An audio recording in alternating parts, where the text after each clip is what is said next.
between. If you like golf, you're going to love Golf Shop Radio. Before you tee up, drop on in. Welcome to the Golf Shop here on 1580 and 99.3 The Fanatic. Now, during Staples Print Big Sale, get $20 off your print purchase of $100 or more, $50 off your print purchase of $200 or more, and $100 off your print purchase of $300 or more. So the more you print at Staples, the more you save. To demonstrate, print at Staples. You save. But if you print at Staples, you save. See how that works? Staples Print Big Sale. Print more, save more. Up to $100. Ends 2/10. Visit staples.com/print for details. Don't be fooled by the people you meet on social media. It may start as an innocent conversation, but anyone who tries to sell you pills is nothing more than a drug dealer. And if you think tiny pills can't do much harm, think again. Fentanyl can end it all. Know the truth about fentanyl at learnmoreaz.org. Don't be fooled. Don't be faked out. Visit learnmoreaz.org. This message is sponsored by the Substance Abuse Coalition Leaders of Arizona. The Renaissance Festival is back! Weekends now through March 31st. Great shopping, a giant crafts market, new shows featuring sea fairies, mermaids, and merriment. Non-stop feasting and more. The Renaissance Festival is back. Weekends now through March 31st. Discount tickets available at Bash's and Food City or ArizonaRenfestinfo.com. Presented by Delta Airlines, Bash's, Food City, Pepsi, Budweiser, and Guinness.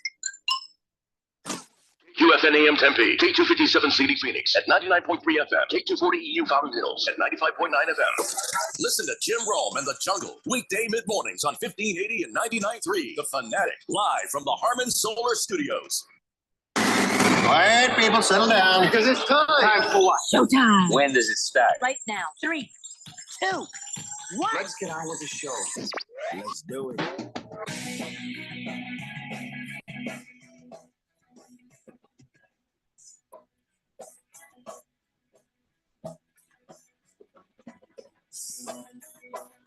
All right, everybody, it's Monday here on the Daily Blender. I'm your good friend, your radio pal, Jeffrey O'Brien, alongside Randy White. We have Keon Rose in a J.J. Abrams movie right now. A lot of lens flare going on there, man. You guys on the Fanatic text line, 888-368-1580. If we broadcast live in the Harman Solar Studios in Scottsdale. And that is it. That's the end of this NFL season. It's over. It is over. And now those two fellas hugging themselves in the bar are now just alone. The guy with his shirt off standing there at the bus stop is shivering in his shirt. It is actually over. Yep. No more Sunday ticket. And it was really kind of sad day because we took down our Christmas decorations the same time I took down the Sunday ticket TV. Wow. You know, I got that other TV that I sit next to my big TV that gives me the little screens there so I can kind of track what's going on. Yeah. Gone. Everything's gone. All the decorations, all the garland, all the blinky lights. Bad weekend. Yeah. And, it's it. It's it. So, and I'm looking at the schedule for this upcoming week. It looks like a lot of bad games. Some of the people, how did they even get in there? How could they be bad when they're playoff games? Browns at Texans doesn't sound like a good game. Well, it doesn't sound like a good game, but that's a fantastic offense against a fantastic defense. Now, I'm just saying, go with me here. It just sounds bad. Dolphins and Chiefs, that sounds spectacular. Steelers at Bills, yuck. Packers at Cowboys, yuck. Rams at Lions, yuckish. Eagles at Buccaneers, yuck. What are the Buccaneers doing here? What are the Rams doing here? What are the Packers doing here? What are the Steelers doing here? What happened? I mean, these guys played some good football down the stretch, and they got in. Good enough. Good enough. Yeah, depending on ugly ass, good enough. And it just, to me, I'm sorry. At the eye test at this, when I look at the games they're playing, I'm not enthused. Who do you think? Who do you think's going to get there to the end now? I mean, it's easier to say, but I'm not enthused. I mean, you're thinking it's easier to say who's going to get there by the end, but I don't think so, Jeffrey. You remember the Diamondbacks? That's a great example. A team that got in and went all the way to the World Series. I mean, who's to say the Buccaneers don't somehow string a bunch of them together and end up in the Super Bowl? Who's to say the Rams don't end up in this? I mean, you just don't know. The Rams are the Diamondbacks now? I don't know. It's not the Texans. It's not the Texans. It might maybe be the Browns. It might be. I don't know. I'm just saying for the rest of us, I mean, this is going to be fun to kind of watch. Okay. I mean, Super Wild Card Weekend's going to weed out a bunch of them, right? Sure. Well, looking at this, the Chiefs are kind of broken. The Eagles are kind of broken. The Buccaneers stank. The Rams are just completely not sure who they are. The Lions, now that's interesting. Packers, not up to the task. Cowboys, they're going to let you down. Steelers, how the hell did you get in here, Steelers? Mike Tomlin. God damn, I can't believe they're actually here. Year. It Bills? doesn't matter who the quarterback Bills? is. I don't know about the Bills. I don't know. Who are they going to be next week? And then Dolphins. All right, Dolphins be okay. Get Tyreek Hill back in there healthy. Chiefs, broken. Browns, who knows? Who knows? The last few games, they've looked really damn good.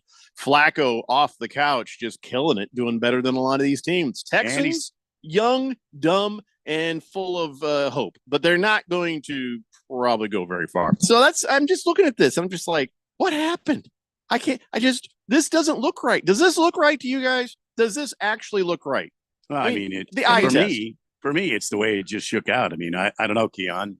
You tell me your opinion, but I think it's just the way it shook out. I think so too. I mean, I'm looking at some of the teams that were just standing outside the playoffs, and it's like I wouldn't swap who got in for any of them. So no, I'm not. But these teams are here because of what they did, and it's not like that somebody else got shockingly left behind.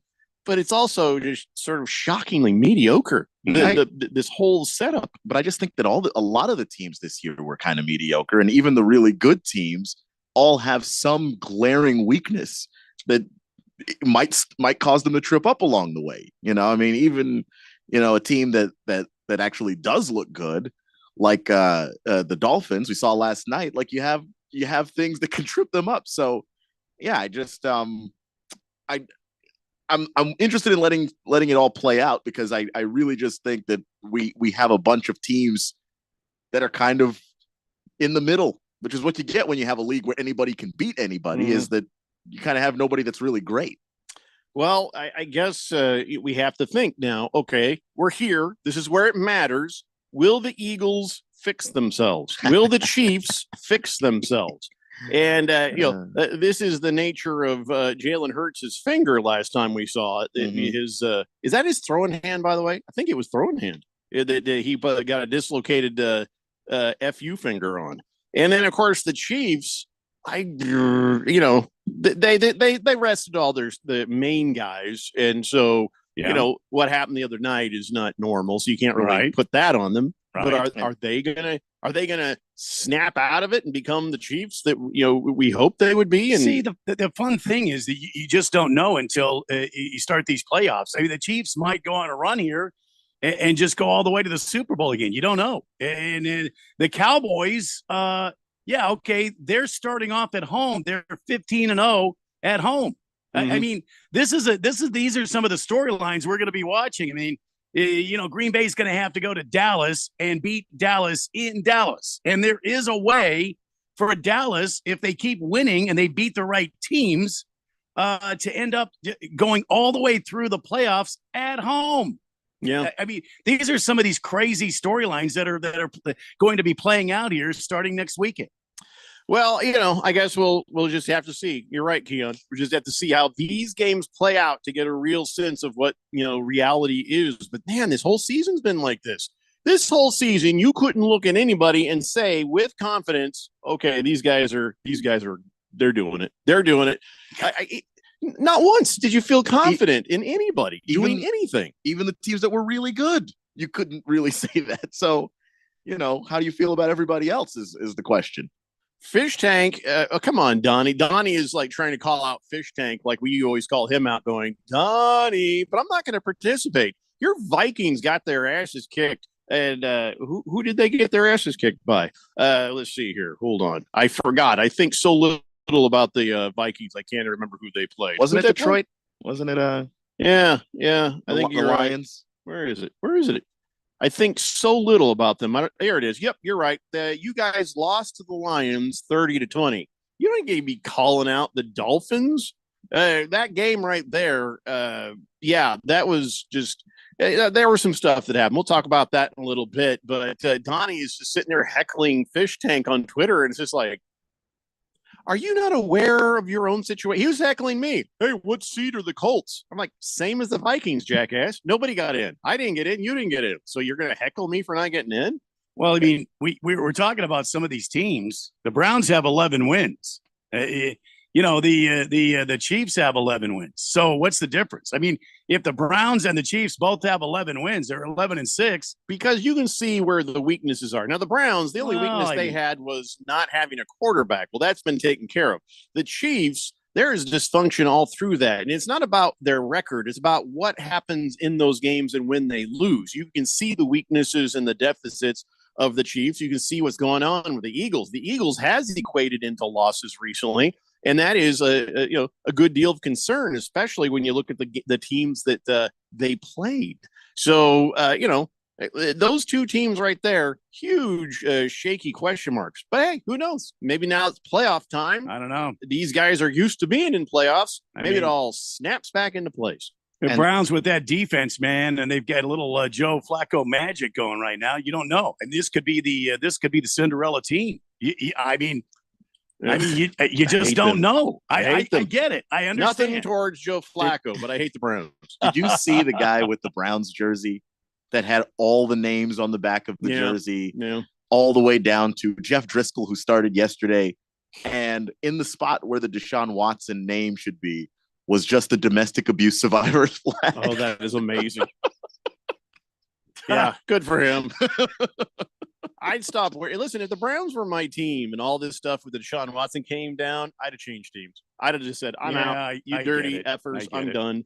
The owner is dirty. He just got out of his lawsuit with Warren Buffett's company with a settlement. This guy is dirty. This guy is a piece of garbage. That team is garbage. The fans are garbage for the most part. Not everybody. I'm sure if you're listening, you're a Browns fan. I'm sure you're okay. But, when the whole Deshaun Watson thing came down, some of the things I saw from Browns fans, I dislike Browns more than I dislike Cowboy fans. Okay. If that gives you an idea. What about Yankee fans? Oh, I hate the Yankees. I don't care about their fans. I mean, I haven't had a whole lot of trouble with their fans. Have you? I think the place that's the most insufferable to be when it comes to Yankee fans is actually living in New York. Like if you live in New York, really, and you're a fan of any team that's not the Yankees. Got a son-in-law that's a Yankee fan. Oh, he's insufferable. Where does he live? Right now, he lives in Indiana. So, well, he's not as bad as the ones in New York, is what Keon. Because there's just so many of them. It's just by volume. You just come across 10 Yankee fans. Volume. Just the worst interactions you're going to have that day. Because they're loud and raucous and annoying. And then even when they're bad, they do the whole Ralph thing of like, well, how about these 27 championships? So you haven't done anything in a World Series in a decade. Yeah. Why don't you do something about that? You know what, though?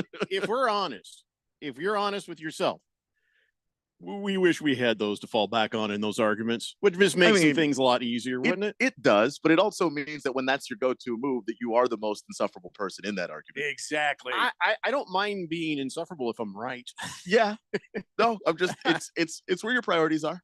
Yeah, but as a Colts fan, I got 2 Super Bowls. As a Diamondbacks fan, I have 1 World Series. As a Suns fan, as a Coyotes fan, well, yeah. Mm-hmm. You see what I'm saying? Mm-hmm. Average Joe says, I'm a huge Yankees fan, and I leave you guys alone. Yeah, that's what I'm saying, Average Joe. I haven't really had a problem with the Yankees fans. That's what I'm saying. Like, in New York, that's where you're going to face the most of it. Like, if you meet a Yankee fan in any other part of the country, generally. I don't hate Average Joe. I just hate his team. That's it. Yeah. Fair enough. Got no problems with him. There's other teams where you just can't stand the fan base, but Yankee fans, I don't care about them. Big George says, hello, gentlemen. Happy Monday. Yeah, Big George was killing it on the weather stuff. Yesterday he put up, it's like, hey, everybody, look out for that freeze warning. I looked at my phone, it said 40 degrees. I'm like, I don't know what planet you're on, buddy, but I think I'm fine. That said, just out of, abundance of caution, I did cover up the pipes last night. I did make sure the pool pump was running when it was supposed to be at its coldest. And sure enough, I woke up this morning, 32 degrees. Huh, okay. Now, listen, 32 degrees for like an hour, not enough to freeze your pipes. Like 20 degrees for an hour. Now you got to worry. But it wasn't a big deal, but I was glad I had that stuff on. But no, George was right, and I got to get a new weather app. I got to find out. Randy doesn't need no damn weather app because, well, he's got all the expensive equipment. He can tell you what's going to happen. I don't know what weather app I should be using. I feel like mine is always wrong. So I got to look into that. Maybe somebody can give me some good suggestions. You could log on to the NOAA, the National, Oceanic and Atmosphere Administration. All I heard was the Nerd app. That's what I just heard. The Nerd app. But I got to get that. It's probably where Big George gets his information. Oh, I think so. I think it was from the NOAA that he had posted something. Yeah. Mr. Wilbur says, damn it, I had all these great text messages planned for Ralph, and we go and decide to lose and improve our draft position. Here's the thing about we're going to talk about the Seahawks Cardinals game here in just a few minutes. We'll start with that. But I do want to do the winner, the final winner of the season of the Harmon Solar NFL Fan Pick'em Picks. Now, the picks continue for everybody like in the top 10 because we go all the way through the Super Bowl before we decide the winner. But in week 18, the winner with 14 right is Brad Rose. Brad Rose, seriously, just I guess that's better than early. Brad Rose got 14 right, so congratulations. Hey, Keon, you did pretty good. You got 12 right this week, and I got 12 right. And Randy, you got 8. Radio Ron got 8, and Ralph got 11. So that's exciting that Ralph got 11. So Keon, you've now gained 1 on him. You have 161 right. He has 162 right. So you've got to get him. You got to get him before the end of the season. We've got playoffs, so let's go. I think I still have time. You really don't. I think I still have time to climb back into this thing. Can I tell you, I'm 40 ahead of you right now. I have 181. You have 140. Couple of weeks. And I am 20 ahead of everybody else. I'm 40 ahead of you. And as far as the standings, Choro has 183 right. So he's in first place. But right there is Germ is Good 20 with 182. I still got third place with 181. After that, Brett Maverick has 179. And so does Fighting Wampa. Ultimate Warriors and the Raven Kid and Bacher 44 have a 178. Distansky has 176, and then He Hate Me Now, Box of Screws, and Raider Royce, they have 175. I feel like between now and the end of things with the Super Bowl, this is it. These are the guys who are in contention. I don't know if anybody, I'm not saying you can't, but it's not likely that anybody's going to be able to climb back up to make a fight for it. So Berg says we need to do a welfare check on Fish Tank. No, we don't. His team is still in the playoffs, and it was just one of them games, Now, if you're a Jaguars fan, and that cost you a spot in the playoffs, do a welfare check on some of them. That's Jaguar fans are cursed by the Steelers. We'll talk about that later. Anyway, so congratulations to Brad Rose getting your nifty jersey prize. And we'll see what happens with the rest of it. Before the end of the program, we will talk about Michigan versus Washington for the national championship. That's happening at 5:30 p.m. I believe our time on the ESPN. But maybe we should talk about it now because we might still be talking football. There's so much football to talk about. Professional football, manly football, this child football called the NCAA tournament. Let's talk about that game. Keon, you want to give us a little something on that? Because right now the Michigan Wolverines heavily favored. Most people are thinking they'll win. Of course, with the I haven't looked at the betting odds lately. So why don't you tell us about the game, and I'll get them betting odds. Well, we're right up against the break, so if you want, I can maybe save my long-windedness for after. But I got the betting odds. I just got them. Well, you'll still have them. Yeah, okay. Keon wants to be long-winded, so we'll talk about this when we come back. We'll talk about the national championship. 30 seconds to and then we'll get right into all the NFL games. Of course, we'll talk about what's going to happen with the playoffs coming up this weekend. It's the Daily Blender here on 1580 The Fanatic.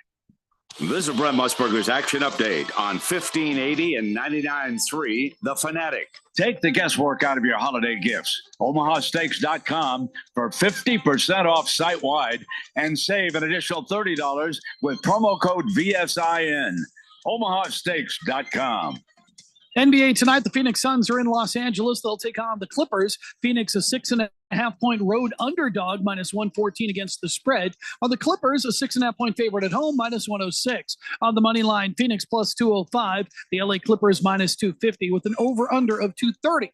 Also tonight, Milwaukee Bucks return home after a 3-game road trip. They'll be hosting the Utah Jazz. Milwaukee, an 8.5-point favorite, -390 on the money line. The Jazz +310 with an over-under of 242. Boston Celtics on the road to face Indiana. Celtics a 3-point favorite. I'm Tony Desiri with your VSiN Action Update on 1580 and 99.3 The Fanatic.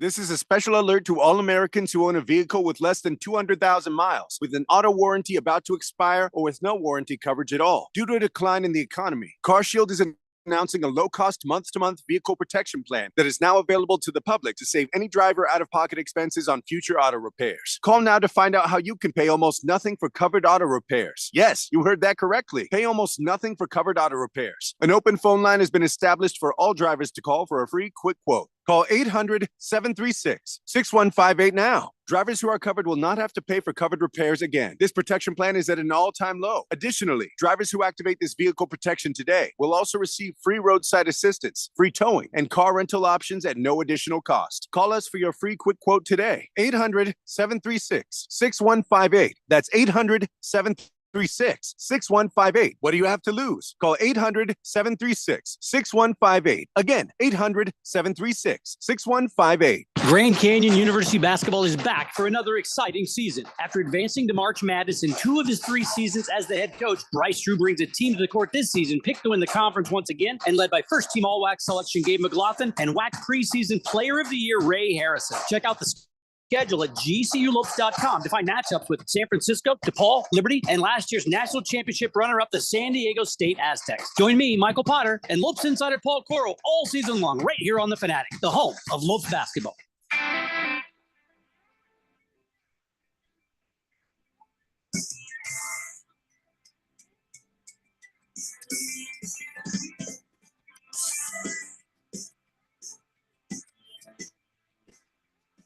Today, Blender here on 1580 The Fanatic, and here is the schedule. All right, we've got all of your games right here on 1580 The Fanatic, and of course, Money Radio helping out when GCU is on.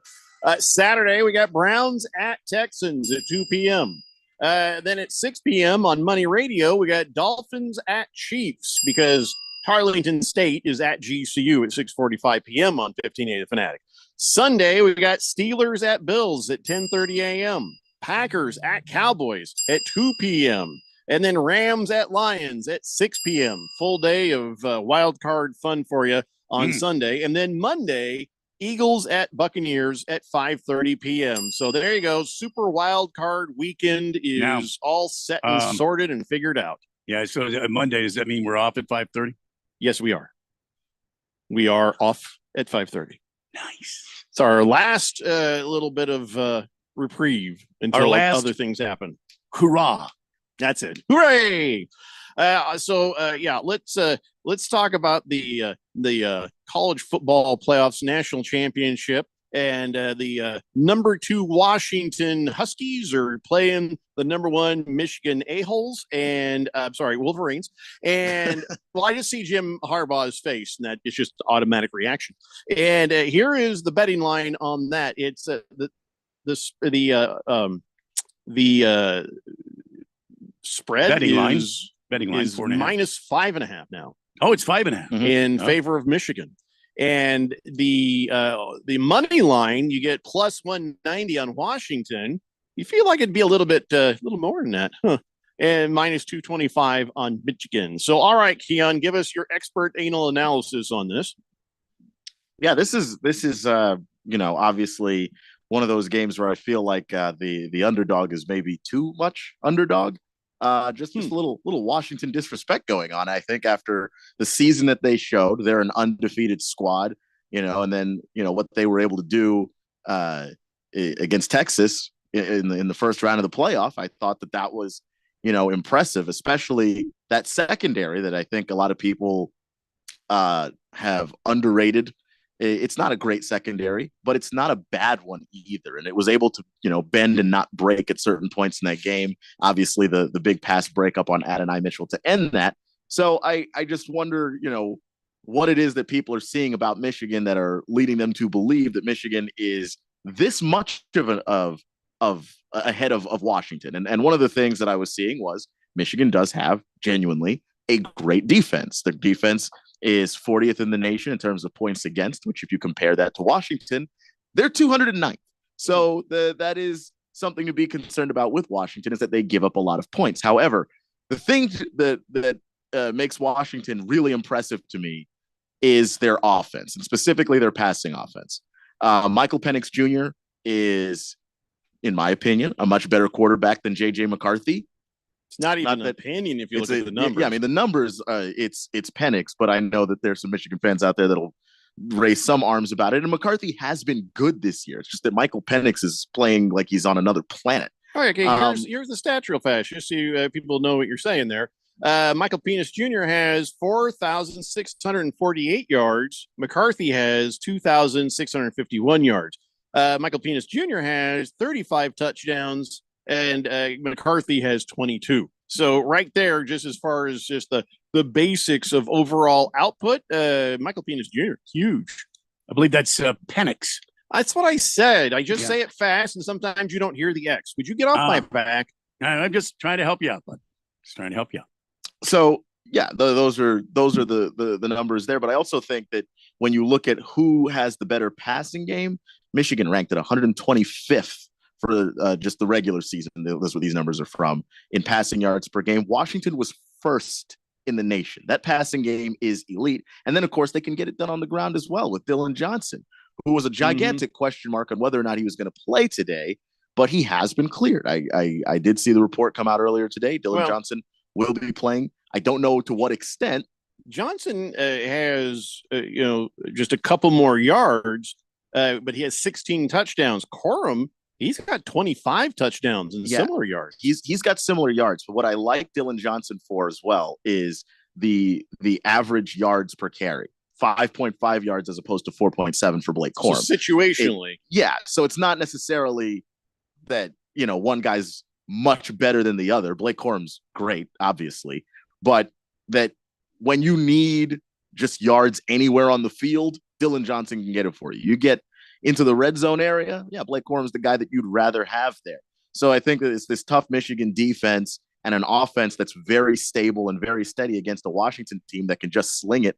And they don't really play from behind very much because they are so consistent in how they move the ball. They don't really get behind. And if Washington gets in front of you, that's a gigantic problem because they don't stop scoring. So if you end up in a shootout with Washington, you can ask my Longhorns how that went.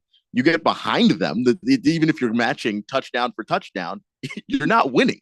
So I will take Washington. I think that if they strike first and strike early, they're going to be in control of the ball game. You're taking Washington? I am taking Washington. Well, you know what? I'm rooting for them. In fact, after this show is over tonight, I'll tune in because I just want to see Jim Jerkface Harbaugh sad.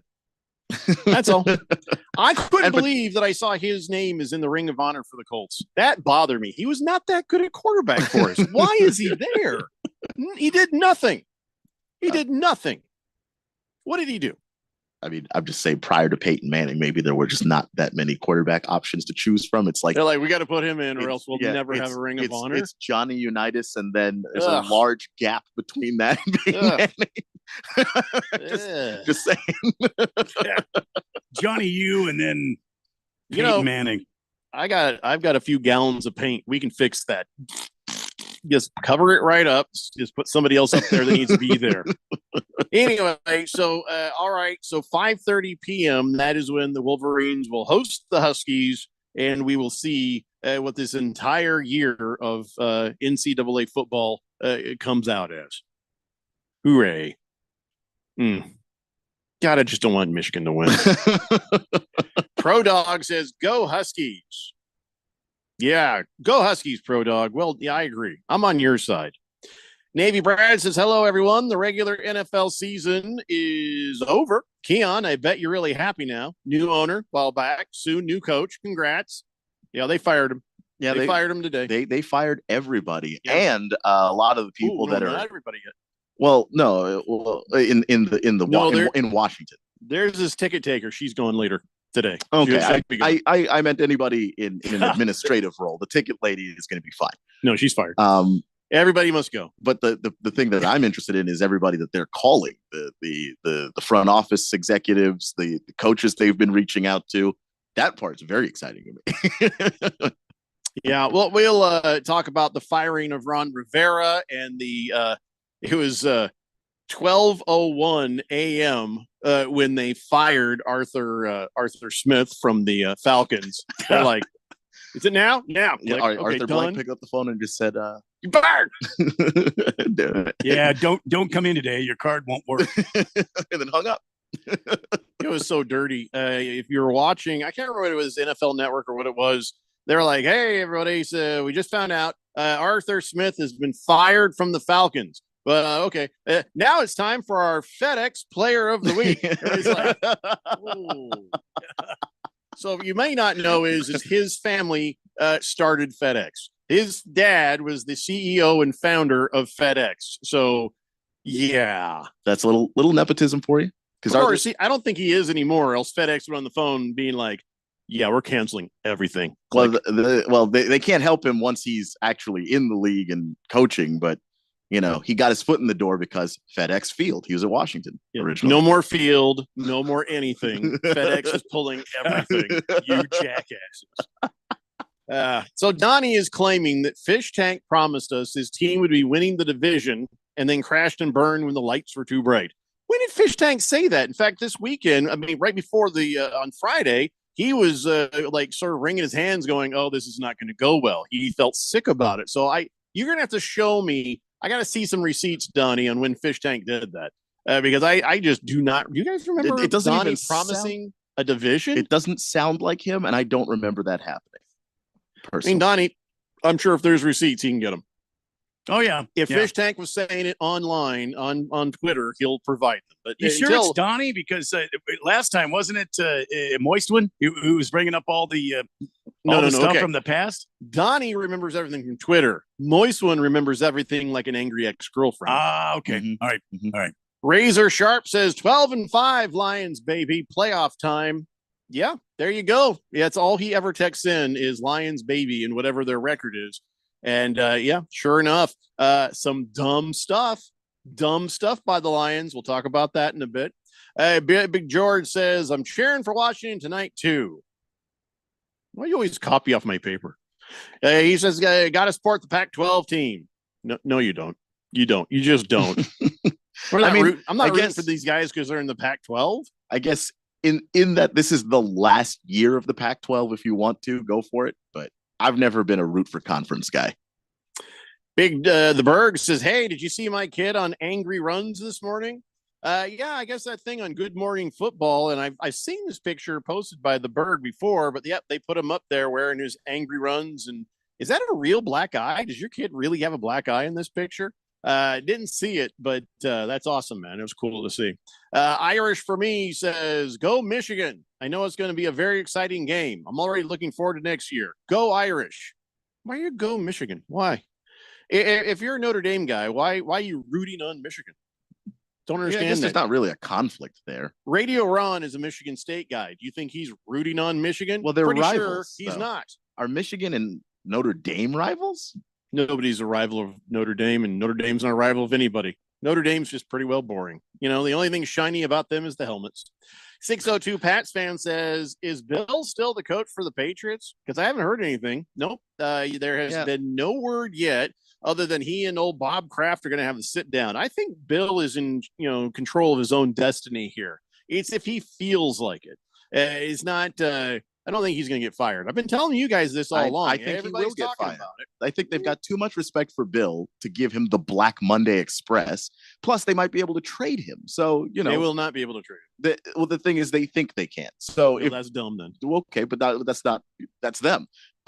This is a report about what they've been thinking. So I don't think that Bill is going to leave this offseason unfired. I just don't think they're going to fire him the way that Ron Rivera is getting fired. Bill's been with all of your Super Bowls. have some respect for the timeline, I guess, I wouldn't be surprised if he stays. And I'm the only one I think I know who's been saying it. So I guess we'll see. 602 Pats fan also says, Jeffrey, what a tough loss for your Colts. Really thought you guys were going to go down and score. Yeah, so did I. That's what I get for caring. Big George says, I think Berg gave his kid a black eye for talking back. Yeah, I doubt that. Donnie says, rooting for Washington tonight. I like to. Sorry, got to think you will. I like to see Boogie unhappy. Oh, is Boogie Wolverines fan? Oh, he's a big, Michigan fan. Yeah. Neho says, has anyone checked on Ralph today? Well, Ralph should be thrilled because the Seahawks beat the Cardinals and they went to the play. Oh, that's right. Yeah, that's right. No. Oh, they didn't make the playoffs, even though they beat the Cardinals 21-20. And that was sadness. Randy, I'll let you talk about that game. Well, I mean, first of all, I'd like to congratulate the Cardinals on a damn fine season, and everybody got through the season, relatively unscathed, except for the hairless wonder. We don't know where he is now, and there has been a all points bulletin out for him, but everybody else good to go. And yesterday, the Seahawks didn't win that game. The Cardinals lost it because they were in shape to win the ball game. They stuck with the Sea Chickens all the way through the entire game. There was no dominance. There was also a foul that wasn't called. That late hit by Bush on Bush, the Seahawks linebacker, I believe, on Kyler Murray when he was already on the ground. And Bush came in and hit him, and made him go cuckoo for Cocoa Puffs. Would you say that was Bush League? Okay. Yeah. I'm not even going to blow the whistle on that one. Because you can't find the button. No, I could find the button. No, I could find it right here. But yeah, the bottom line is this: congratulations, Ralph, and your stupid Sea Hags, and we'll get you next year. So there you go. I find like the Cardinals played a pretty good game. So there you go. It's my report. I'm sticking to it. Yeah. It's very nice of you not to say anything about Prater. It's nice of you not to bring up the missed field goal there. That's well, nice. I mean, I think that the Fox crew wanted the Sea Hags to win this game because they brought that up 23 for 23 in overtime and final minute kicks in his career for the Cardinals. 23 for 23, and they brought that graphic up and they were talking about it. So they jinxed him right away. So hardcore jinx. 100% jinx. Because what's his face and old butt fumble boy, they were rooting for Sea Hags all along. They didn't talk any Cardinals talk hardly at all. It was all about old gum chewer and the damn Sea Hags. So hey, you know what? Again, I'm going to say it like this: congratulations, Ralph. What a pass by Gino, and what a reception. And listen, the Sea Hags didn't win that game. The Cardinals lost it. You know, your team lost kind of similar fashion to my team losing. And it wasn't a field goal for me, but it was. There was that moment right there. You think, this is it. We're going to win it. It's, okay, this is the thing that was weird because they kept trying to run the ball, but they kept going further backwards. They could have kicked a 47 or a 48-yard field goal, but they kept screwing around trying to fix the field position or something, and they got kicked back to 51 yards out. But I still thought he'd make it. Still thought he'd make that kick. Yeah. So losing it right there at that moment was that was sad and sort of heartbreaking. But the same thing happened with my Colts. The Colts were right there in the red zone, and old Gardner Minshew threw a pass. It was behind Goodson. It was behind him. I don't blame Goodson for dropping that ball. He's like, I feel like a failure. He should not feel like a failure. And listen, he's like, hey, I touched it. I should have caught it. Yeah, that's true for wide receivers and in situation, but sometimes there is responsibility that even if you've touched it, there was no way you're going to catch it because he was reaching behind him because Gardner Minshew did not place the ball in the right place for him. He had an awful game. Yeah, I don't blame Tyler Goodson at all. It was just that was the play and we failed. So there you go. So, the Texans damn nearly were not in the playoffs. I feel your pain, Randy, to lose it like that right there at the end. Yeah. And I'm sitting there watching. I didn't say this to my wife, but I'm sitting there watching it and I'm getting into it. And I'm like, oh, yeah, we can do this. I was like, thinking maybe there was a chance. I'm like, I don't want this team in the playoffs. They don't deserve to be in the playoffs. They're going to be one of those teams in the playoffs, but I want to win this game. I did. I about halfway through, I wanted to win this game, and that's what I get. That's what I get. Gardner damn Minshew throwing the ball behind a guy. And, all right, so Gardner Minshew choked a little bit. That's life. You shouldn't let the game come down to that one pass, but that's true. That's true. He did, and he sucked. So there.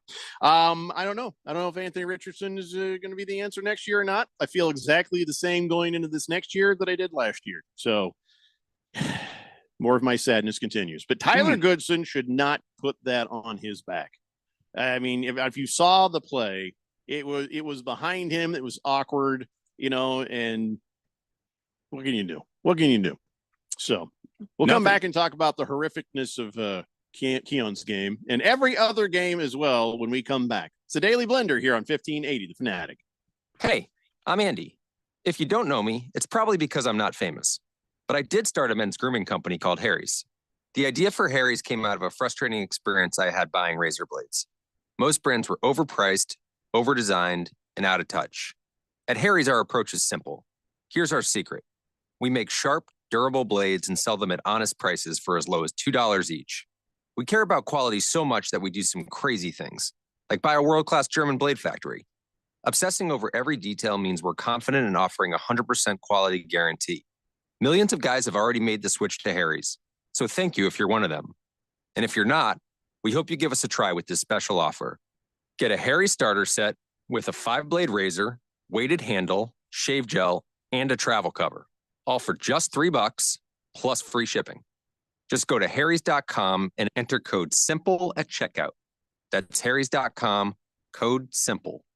Enjoy. Hey, Jeffrey O'Brien here. And listen, Phoenix has had over 53 days of 110 degree plus this summer. This last July alone, we had 30 consecutive days of 110 plus. And this summer heat might just be the new normal for summers here in Arizona. What you need to do is call Harmon Solar today. Harmon Solar could save you over 80% off your electric bills. They're locally owned, family-owned company. Call Harmon Solar for a free estimate. 800-281-3189. That's 800-281-3189 or go to harmonsolar.com.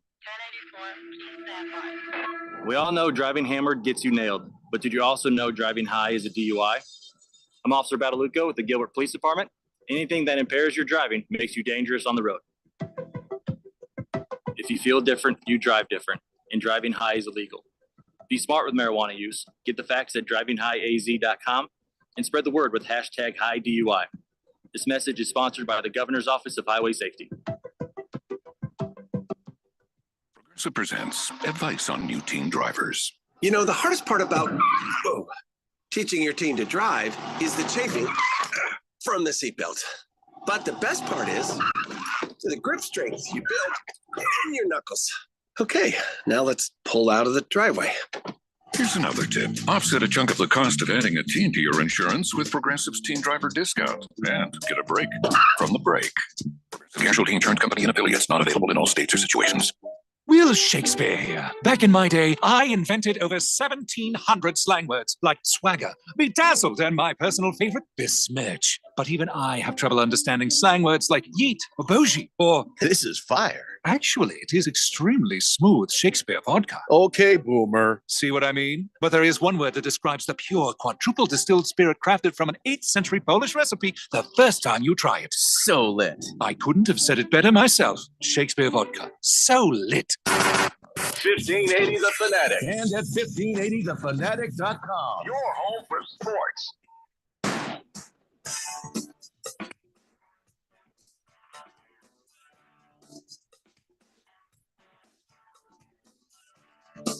It's a Dave Blender here on 1580 The Fanatic. And oh, look, here's Ralph from Harmon Solar on the text line. He says, Randy, to be honest, I wish you would have won. I'd rather have a better draft pick.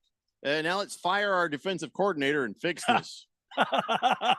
He also says, and Miho, your Packers are going to get smoked by the Cowboys. So suck it. Yeah, That's fair. That's fair. And probably correct. I'll laugh my ass off so hard if the Packers beat the Cowboys. Listen. Oh, my God, that'd be something. If you want to talk about a game where the result is going to absolutely intoxicate me for the rest of the day, like that is drugs right there to me. Yeah, the idea that the Cowboys losing intoxicate you to this Packers team. Drugs. It's not going to happen, but it would be amazing. All of that into my veins. Just put it right there. Well, you're going to have to just sort of pretend, because I doubt that's going to really happen. No, I don't think so either. But caught up on the text line. Irish for me is mad. He's like, hey, Notre Dame is not boring. Are you another Notre Dame hater? No. He says, it's okay. I still do love your show. Amen. P.S. Alabama fans are still crying. LOL. No, I don't hate Notre Dame. They just haven't really done nothing lately. Have they? Have they done much anything? No, they really haven't done anything. But, I think this young head coach they have, I think he's right on the cusp. Doesn't it? This is his third season with Notre Dame. He's going into his third year now. Yeah, and I think his guys are starting to move into starting roles. It's going to be interesting to see what happens with Notre Dame beginning this season, and to kind of debate what you said. Notre Dame doesn't have any rival. USC is a big rival. The Notre Dame USC game is USC huge. aware of this? Oh yeah. This is a big game for USC every season. Now that they're going to are they moving to the Big Ten? Big something. I don't know if they're going to continue to schedule that USC Notre Dame game or what. I don't know either, actually. There's a few games throughout the season that Notre Dame plays that are like big rivalry games. USC is one of them. So. No, I'm Irish. I'm just not Notre Dame Irish. I don't know. They had a rivalry with Navy a little bit. Stanford for a little while. bit. Stanford, yeah. Mm-hmm. Crackalakin says, go Dogs. But on a side note, I've already bet on Michigan, 12.5. Oh, minus 12.5, he says. How'd you get those numbers? Wow. Yeah, no doubt. Yeah, that's interesting. Baker's Cocky Hen says, Notre Dame and Michigan are no longer rivals. No longer, since Notre Dame backed out of their yearly game when they joined the ACC. Huh. Fighting Wampa says, I'm curious to hear Ralph's thoughts on all those young Seahawks players smoking cigars in the Cardinals locker room after the game, like they were going to the playoffs. Well, first question I have is, did they know at that moment they weren't going to the playoffs? Had they been told that and said, let's smoke these anyway? No, I actually saw one of the players say, that he saw the story going around and he said that we were not smoking because we beat the Cardinals or thought we were going to the playoffs. It was actually for the birth of his son that he got news of. You sure that's not just a cover story? I mean, it could be, but it just seems like a weird thing to lie about. Yeah. It's a very personal thing to smoke a cigar in somebody else's space. You know what I'm saying? Hey, when you smoke cigars inside, that hangs in the air for weeks afterwards. Of course, it's the visitors' locker room, so I guess it doesn't matter to the Cardinals, but I don't know. Yeah, I mean, okay, what you're saying makes sense if it's true, but yeah, he's just saying they weren't doing it to show off or anything like that. It was for his kid. All right. CK says, good afternoon, fellas. Playoff football, baby. Hit me with a foghorn, Randy. My Niners get to relax in their bye, not to be confused with Jeffrey's being bye. Wow. What did I say I was bi about? It was not sexual. It was something food else. related, but I can't remember. Yeah, I can't remember either. Yeah. But okay, I'll take it. Big George says, Jeffrey, why didn't the Colts? Don't even ask me questions about what the Colts did and did not do. There were several times where I was a little bit like questioning that play call myself. And it was the same thing for Gannon on the Cardinals. There were a couple of calls where you're like, wait, what? Why did you do that? It probably analytics. All these young guys are just looking at analytics all the time. Jonathan Taylor Thomas was running all over the Texans. Then on 4th and inches, you pass. I know. It reminds me when the Seahawks tried to pass the ball in the Super Bowl. Not even that. They didn't just pass. They also took Jonathan Taylor out for a play. And I was like, wait. Which is even worse. Yeah. Why is he out of the game? Just give him the damn ball. Because at least if you have him in there, you can make the excuse of, well, we were thinking we might do play action. I don't know. I got nothing for you. Yeah, I have zero idea. Swazman says Notre Dame will be better next year. Okay. This kid, Riley Leonard from Duke, he's the real deal. College quarterback. Yeah, he transferred to them in the portal, which is a huge because I think Notre Dame needed a quarterback. They have a lot of their roster that looks really good. Just got to get the signal caller right. Can we take a moment and talk about how the Seahawks are kind of dicks? Can we just do that for a second before we move on? I don't think you're going to get any pushback on this show as go long right as Ralph's ahead, not Jeffrey. here. Go right ahead. Well, I saw this thing. It's a tradition that there's this rookie dinner, and then the rookies got to pay for it. Well, they got 10 rookies. They had 10 picks in last year's draft, so it's worked out okay, kind of. But I think this whole thing and making the rookies buy everybody dinner and then just racking up the bill is kind of a jerk thing. But they actually did. They had everybody went out. Veterans were out there, and they went to a place called El Gaucho. It's a great steakhouse in Seattle. And the bill came out to $22,203.60, including a 22% service charge of $3,521. So now you take these 10 guys, divvy it up. They all had to pay $2,220. Thank God there were 10 rookies to split this. But then again, if you're a first round pick like Devin Witherspoon or Jackson Smith and Jigba, round 2 like Derek Hall or Zach Charbonnet, okay, you got some money from your deal, a little bit of money there. But these other guys, round 4, 5, and 6 guys, they don't make as much money. That $2,220, that hit them right in the pocketbook, man. That one hit them. 7th rounder can't afford. Kenny McIntosh is like, this is bull crap. He's just, I got drafted 237th in the 7th round. This is bull crap. We should have done like a sliding scale for how much money we made because that's just not fair. Yeah. Kenny McIntosh got hosed on this deal. And, these guys, veterans, getting $139 lobster tail, $85 rib steak. Somebody's like, I'll have give me an $18 side of bone marrow. What? Okay. Yeah, sure. The prices were just obnoxious at this place. But Seahawks, veterans, you're kind of dicks. Anyway, so that just really, that bugs me. You know what I'm saying? Yeah. It's like we went over and got that kid Cameron from Money Radio and said, all right, rookie, we're going drinking. It's rookie night. And we just rang up 1,000. We're going to Kasai. It's on you. Yeah. Oh my God. Yeah. It's the Kasai rookie dinner. I think we should do that to him. But then, then we just pay for it. Just let him have that shock when he sees the bill. And then we're like, just kidding. We got you. Not really. We all run out to the car. Not really. You're on your own. Good night. We just like, hey, listen, Cameron, just stay right here. We're going to go up front and pay for this. And then we all just leave. Oh, God, that would be fun. All right. Listen, we got to start talking about these games from over the weekend. All the games of week 18. This is the last time we get to do this.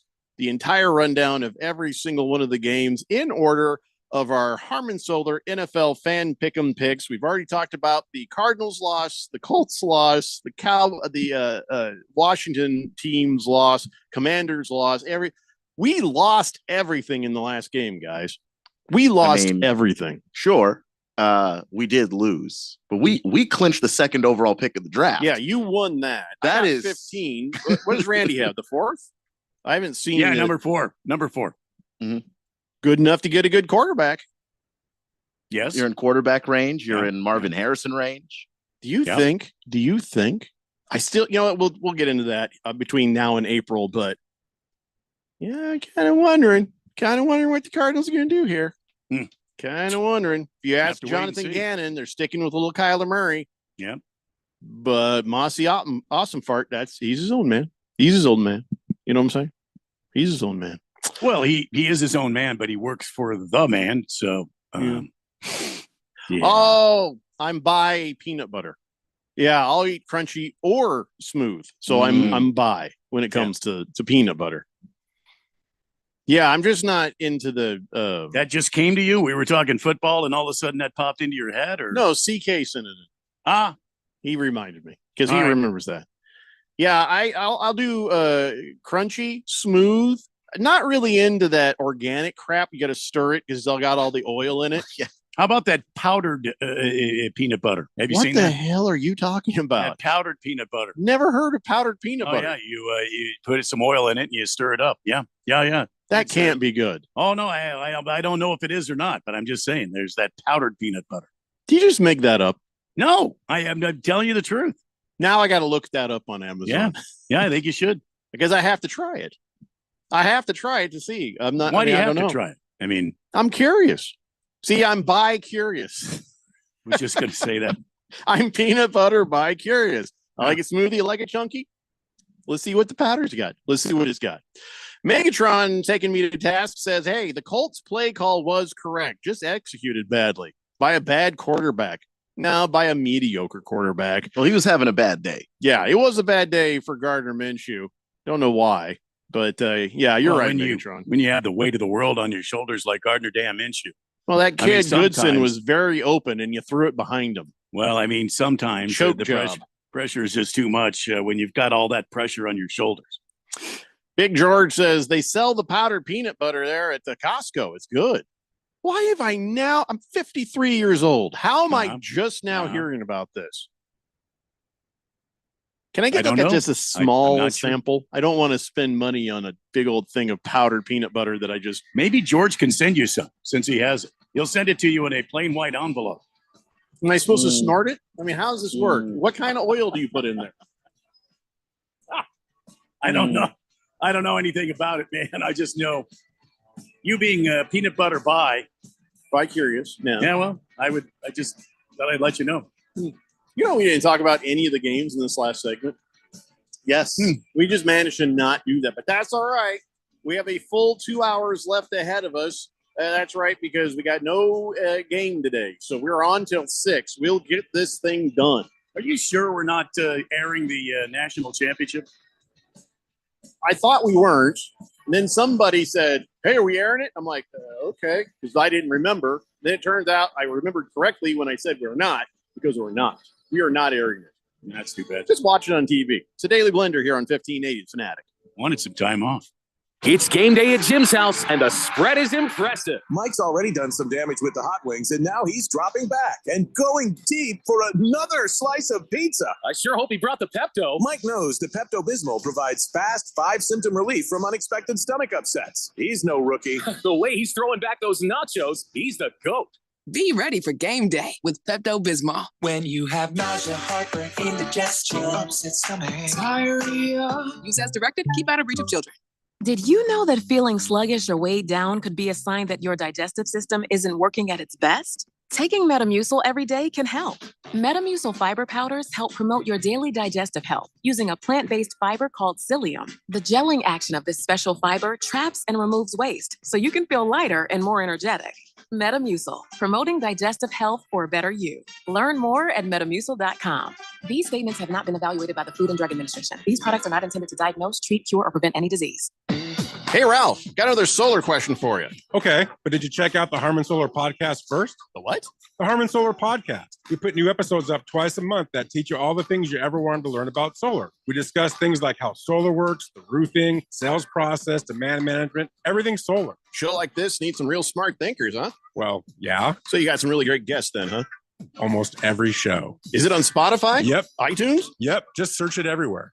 It's the Harmon Solar podcast. Go check it out at harmonsolar.com.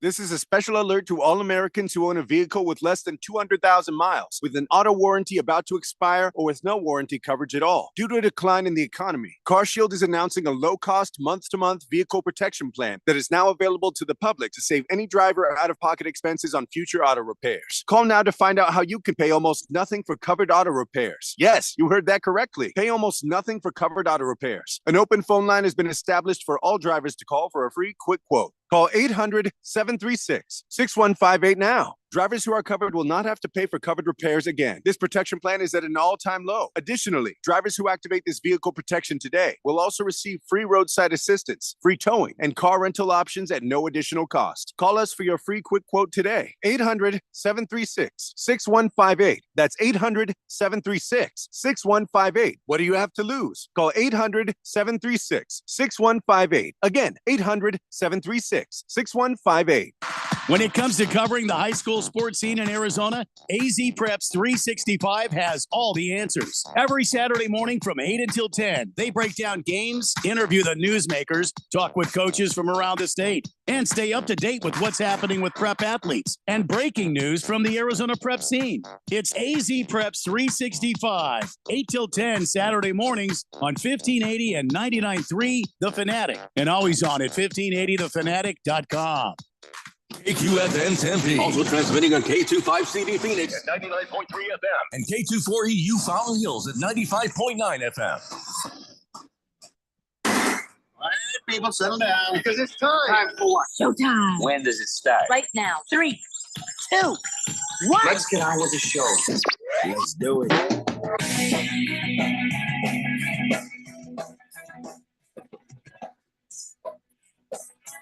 All right, everybody, it's 4 o'clock here on the Daily Blender. I'm your good friend, your radio pal, Jeffrey O'Brien, alongside Randy White. Got Keon Rose in the control room, and you guys are on the Fanatic text line, 888-368-1580, as we broadcast live in the Harmon Solar Studios in Scottsdale. And, all right, so the national championship is on at 5:30 p.m., at least the broadcast is. What time does the game actually kick off? That's the thing. We'll tell you that we have on Saturday Browns and Texans at 2 p.m. And the game actually starts like 2:15, 2:30. So you got time. What I'm saying is you don't have to rush off. You got time. You can still hang out with us. So we're breaking down all of the games that happened over the weekend. We have commiserated about the losses of the Cardinals, the Colts, and the Commandos. All our teams start with C's. Isn't that weird? Yes, it is a bit weird, but I'd like to say congratulations to my good friend Keon. You got your wish. Riverboat Ron gone. All of his staff gone. Everybody that matters gone. Towelboy gone. Locker room attendants gone. Ticket taker lady, she'll find out later today, but she's gone. Oh, she's fired. And I just wanted to wish you a congratulations, because I know that's what you were hoping for. Yeah, clean slate. You slate. lost 8 games in a row to get here. Mm-hmm. Did you know your streak right now is 8 in a row? Yeah. I was rooting against them every single game. It better be 8 in a row. Nobody else came even close to losing that many in a row. Is that the biggest streak of any team in the NFL this year? It can't be. Panthers lost the 2 Panthers more games than you. Yeah. Unless they just happen to, I don't want to see that. Right in the middle of the season. I don't know. It doesn't matter to me. So the Bears get the first pick. then the Washington Commandos, then the Patriots, then the Cardinals. Yeah. And right there, that's some valuable real estate right there. And whether you want a quarterback or you want more draft picks, boy, I'll tell you what, both your guys' teams are sitting pretty right now. That's a great place to be. I've got the 15th pick. No idea what we do with it. Probably get a better backup quarterback. Or trade up. Yeah. Seriously, I think if Anthony Richardson is out of his damn mind, we should take a quarterback. I'm not even kidding. Maybe even if the top 4 guys are gone, let's just take some guy, somebody with some promise as a backup. Because if he's going to play reckless like he did, and ended up having the rest of the year off with shoulder surgery, why not a quarterback? I don't see any reason why not. I would probably go second round to do that, though. Just because that's fine. There's a lot of great edge rushers in this draft. There are a lot of great wide receivers, which I think that's the what we Colts need. could Yeah, probably use a high level guy. Not that there's anything wrong with Michael Pittman or anybody like that. No. We just need more. Yeah. So in this particular draft, I would do that as opposed to get a quarterback in the first round and then maybe look for a guy in the second round if you're really that concerned about it. We just lost a tight end too to Dumb. Dumb. Yeah, domestic violence. Oh, just dumb. Yeah. Boy, this is too early. We shouldn't be looking at the draft stuff right now. We got time for that another time later. Yeah. What we should be doing is talking about all these games. Navy Brad says, how happy is Keon now about his Commandos? Very. Commando elite. It's just a brand new day. You can actually get people who know what the hell they're doing in the building, and you have an owner that'll let them do their jobs. I mean, the all that Washington Commandos have just hired Arthur Smith. Oh boy. No, I actually heard that they reached out to Donnie Yee, you didn't the Jim believe Harbaugh me. agent. Of course I was not. pretty convincing with my face. The information coming out of your mouth made no sense. So really, your face didn't matter. I thought it was a pretty good job of acting. Yeah, I did believe. Yeah. It's just, you did. You did good, Jeffco. Yeah. It's just not happening. Oh well, Baker's cocky hens. I tried. Sorry, what were you saying? I actually heard that they reached out to Donnie Yee, Jim Harbaugh. They reached out to everybody. Yes. Man. I've seen all the people that the Commandos are reaching out to. They're just like half the Ravens front office. They've also reached out to the Washington Commandos ticket taker lady. See, they're firing her from that position, but considering her for head coach. Keep all the options open, I guess. Yeah. Keep all avenues open. Yeah. When God closes a door, he opens up a window. All right, let's do this. Let's talk about all the games that happened this weekend, according to our Harman Solar NFL fan pick'em picks. And that means that we're first going to talk about. No, my stuff's out of order. Crap, my stuff's all out of order. I don't know how this ended up here. Damn it. Hold on here. Yeah, it is. It's out of order. How did it get out of order? It might even be backwards. Jeff, go. Page numbers. There's no page numbers. I don't know how my papers got out of order. All right. Well, I'll tell you what. I was going to go in order. We're just not now. I think it's one of the dogs. Oh, you know what it is? It's because we didn't talk about the Cowboys whooping the ass out of the Washington Commandos. That's what it is. I still have this sheet sitting here for that. So, and by beating the Commandos, they got the number 2 seed, 38-10 over the Commandos. But I guess that makes Keon happy. It doesn't make him sad. So there's no reason to keep talking about that. Although this was a surprise. They asked Mike McCarthy about his future. And, he was like, no, I don't know.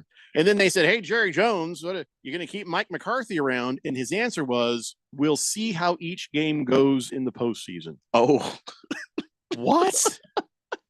This whole season, Jerry's been, Mike McCarthy is my guy.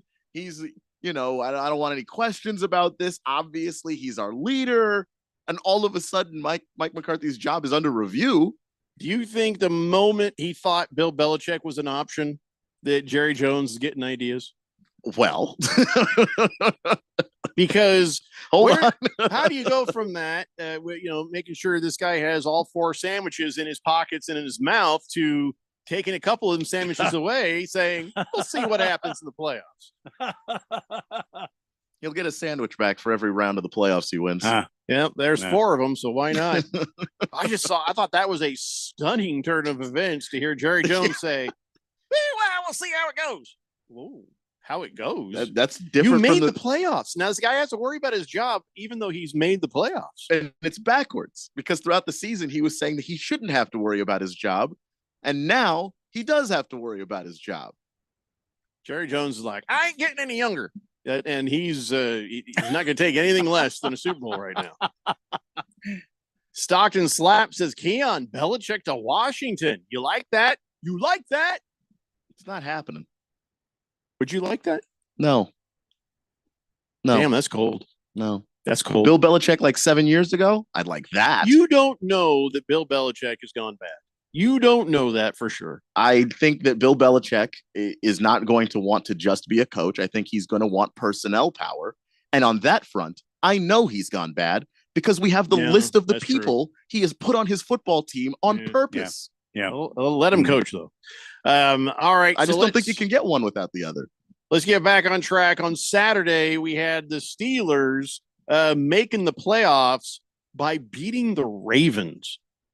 Couldn't believe it. Well, I couldn't believe my eyes. The Ravens didn't have Lamar Jackson. But the Steelers had Mason Rudolph. They didn't start a lot of their starters. I mean, Mason Rudolph is what it is. I mean, that's their starting quarterback because Small Hands Pickett is still not. He's not ready to go. So you know they're going to have to do something, and they had to start winning. I mean, they made that change with offensive coordinators in the middle of the season here. And ever since then, they've been playing pretty good ball. So can we talk about how Mason Rudolph has an abnormally large mouth? I noticed that when he was getting interviewed after the game. I'm like, oh, dear God, he's got an Anne what's her name, sized mouth. You know, the Hathaway. I don't know. The girl from the movies. I don't know. Giant mouth. Disproportionately large mouth. He's got a giant. If you look at a picture of him talking, he's got a giant mouth. Go ahead. I'll wait. I'm looking at a picture of him right now. He does. Giant. I don't know what to add to that. like if I'm like Lisa Salters and I'm standing here with the microphone I'm a little nervous having it anywhere near that giant mouth of Mason Rudolph. And then like any moment he's just going to go and she'll disappear. He'll eat her. Just in his giant mouth. Just again, use the Price is Right, Mike, and then make sure that you're 10 feet away. Many feet away. Yeah. But outside of that, it's not like Mason Rudolph was amazing. He was 18 of 20 for 152 yards. It was a little Najee Harris action that did a lot of the work right there. By the way, at least got his 1,000 yards for the third time in 3 seasons so far. So good for him. But outside of that, just stunning to see them actually get into the damn playoffs. It's stunning to see them get into the playoffs. I'm not stunned to see them beat the Ravens. Ravens, they got all their backups out there. Yeah. Yeah. I mean, the Ravens benched 6 guys who were just dealing with nagging injuries. They could have played, but let's not. They also, and then they benched another 6 guys that were just right. They benched 3 guys who had nagging wives. So, they just let everybody sit out. Yeah. Just have everybody ride the bench, get into the playoffs healthy. Don't worry about the other stuff. Yeah. I still would have thought, the Ravens could have maybe won that, but I mean, whatever. Just Steelers. I see, we were talking about whether or not Tomlin could sustain his, better than 500 record. That was all that he really had to hope for this season, as bad as things were looking for the Steelers. And you're right. They got rid of Canada. And the next thing you know, they're kind of hanging around there. But nobody ever took them seriously. Nobody ever really took them seriously to get where they got here. So now the Steelers in the playoffs, and they will play this weekend against the Bills. The Bills on Sunday morning. I can't tell you for sure the Bills will win. I feel better about the Bills. You should, but then you can't, because as soon as you do, they go back to doing this other stuff. Well, you're like, I have no idea what this is. They started the season with one offensive coordinator whose name I've already forgotten. They fired him in the middle of the season. They were 5-5. Since then, they've been 5-1. So I'm trying to figure out if that's the real catalyst to all of this. Is just, look, that guy was really bad at calling plays, and so just having anybody else do it was an improvement for the Bills. Well, yeah, but either way, they've been more consistent lately. You know, the picks, I actually did pretty good in the picks this weekend, but you want to hear the ones that got me? I got by the Colts, by the Eagles, by the 49ers, and by the Dolphins. You know, and I really thought the Dolphins were going to be able to beat these Bills. So the Bills will surprise you one way or the other, but I guess that one is more of an evenly matched kind of game, a little harder to pick. But anyway, okay, let's just continue. The Bengals beat the Browns 31-14, and so now the Browns are in the playoffs. I don't think the Bengals were ever getting to the playoffs, were they?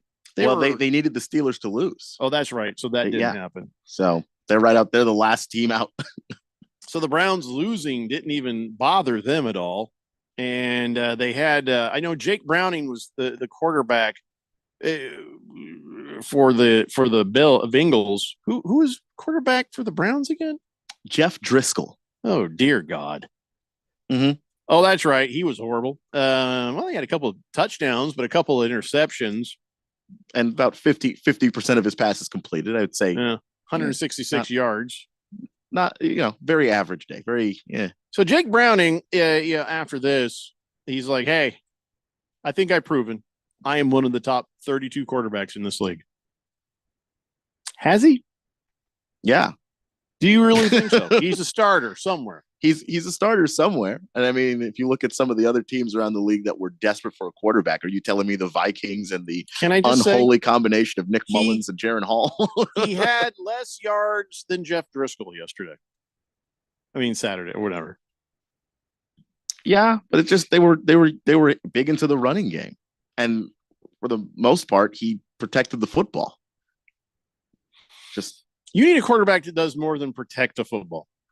I think you need a quarterback who does more than 150. I'm sure, yards. But if your team scores 31 points, you don't need him to do that much. I'm not really on board the Jake Browning Express. I mean, he'll make a great Commandos quarterback. We're drafting one, so it's okay. But like if you have a Jake Browning, and again, this is more for the teams that can't get to the top of the draft. And you're just trying to find a guy and see if he can work. You could do much worse than Jake Browning. And if he doesn't work, guess what you have? A nice backup. Yeah. All right. I wouldn't mind. I'll be honest. I wouldn't mind having him as a backup. Because he's done a great mildly job. Competent. Yeah. Oh, by the way, Joe Flacco, even though they sat him, the Browns, now everybody's like, well, good guy Browns. They paid Joe Flacco $75,000 bonus that he couldn't earn because he had to sit out Saturday. A lot of his contract has been incentive. And they're like, hey, since we're sitting you out because we're going to the playoffs, we're going to give you that bonus anyways. And they're like, nice guy Browns. No, nice guy Flacco. And the Browns realize we got to keep this guy happy. We want to try to maintain this goodwill and keep him in the right mindset. Because if they were like, sorry, we can't pay the 75, Flacco been like, well, that's bull crap. I would have played if you let me. You don't want that guy who's on a nice run for your team getting cranky. So it wasn't nice guy Browns. It was just the Browns strategically deciding how to not piss off the guy who's getting you somewhere. It's business guy Browns. Yep. That's all it is. Dirt bags. All right. Let's talk about the Lions. Dan Campbell, you madman. What are you doing, man? Yeah. Dan Campbell, 12 wins. The Lions have 12 wins for the second time since they've existed. Yep. And while they were at it, they eliminated the Vikings. Of course, the Vikings were already eliminated. They had like a 1% chance of making the playoffs, and a bunch of stuff had to happen. It was probably not going to happen, but still, he's a madman because he played a bunch of his starters, all of his starters. And everybody's like, oh, well, this is good if it works, but not if it doesn't. And guess what? Sam Laporta ends up injured. And all of a sudden it went from, he's so aggressive to that was dumb as hell. Sam Laporta, luckily, his injury was just a hyperextension. There was no actual damage, but that was so risky to play a bunch of these guys when you're going for the first time into these playoffs since forever. And having all your guys out there with the potential of getting hurt. I felt like it was kind of dumb. I mean, I get it. And it was kind of dumb when he kept trying to go for 2 the week before. Remember that? It was just like, okay, there's aggressive, but then there's, okay, it didn't work. Let's kick this damn thing. We'll take care of this in overtime. There's aggressive, and then there's dumb. And I think that playing all your starters in this game against the Vikings, who stink so bad, your backup's going to beat them. I think this was kind of dumb on Dan Campbell's part. They're like, well, that's who he is. You have to accept it. Yeah, I mean, if you're a Lions fan, you can't be too thrilled about that. You can't be too thrilled about it, but I say you have to accept it because you don't get the 12 wins. You can't ask Dan Campbell to be. They already in the playoffs? They were. But the fact he's the guy that got you 11. So he's making the call on how to get you 12. On the backs of these players who are giving up their bodies. Dan Campbell's not giving up his body this week. Somebody else is. I understand that. But they're playing for Dan Campbell. They know who he is. They clearly like playing for him because look at the results that he's gotten. I saw Laporta going off in the cart, kind of looking over, and I swear to God, he was giving him, I hope you're happy look. I don't know. I don't know if that was really what it was, but that's what I saw. I was just like, well, great.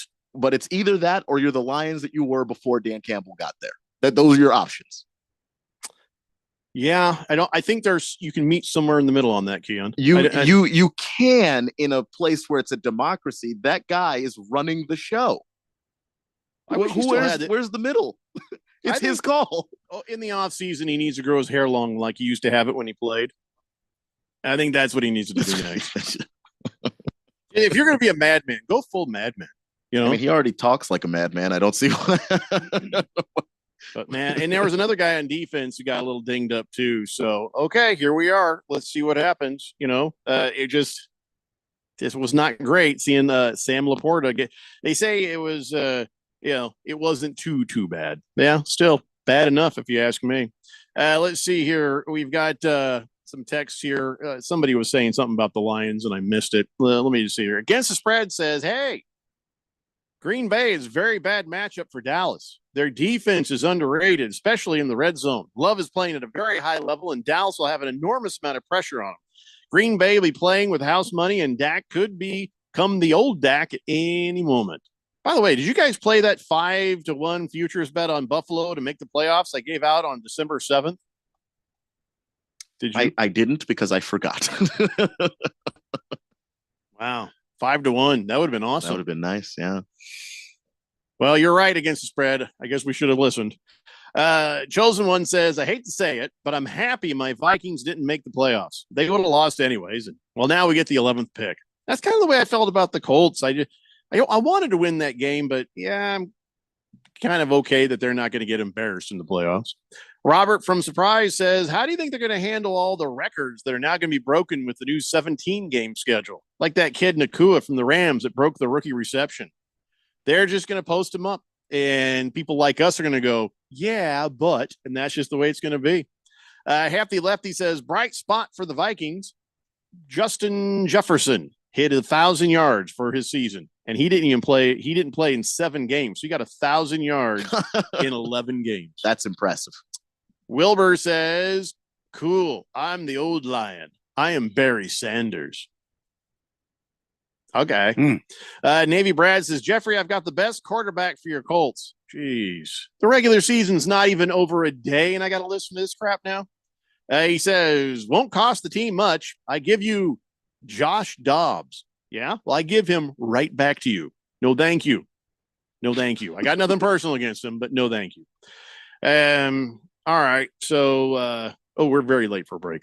When we come back, we'll pick it right back up and talk about all the games that happened yesterday. It's the Daily Blender here on 1580 The Fanatic. Hey, you're up next. My throat hurts so bad. There's no way I can sing tonight. Here, try these. Vicks VapoCool Drops. Yeah, Vicks VapoCool Drops has maximum strength menthol with a rush of Vicks Vapors.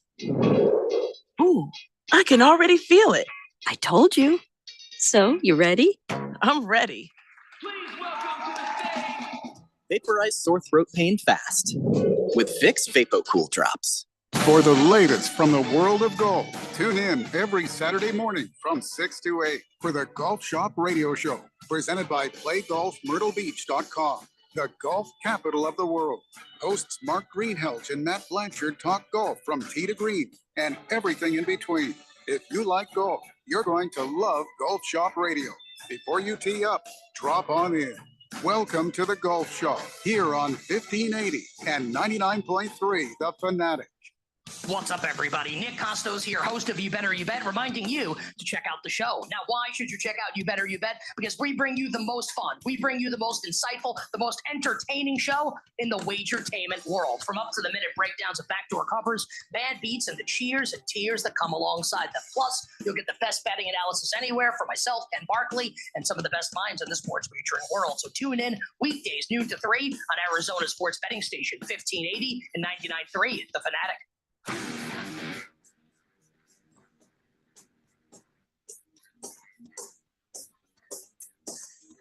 Wow. Judging by that last commercial break, we could use some new salespeople. All right. It's the Daily Blender here on 1580 The Fanatic. Very, very short. I didn't even get a chance to sit down. All right. Hefty Lefty says, give it enough seasons and the fans won't even care. Yeah, the 17-game season and the difference it makes with all the records. He says, no one cares anymore about the Eric Dickerson set the rushing record in 16 games after OJ hit 2,000 yards in 14 games. Yeah, you're right. You're right. Enough time goes by and we start to just not think that much about it. But all these things have to now be set in eras, I think. You know, this is now the 17-game era. And, you know, and if you want to compare stuff to the olden days, you're going to have to account for the difference in how many games.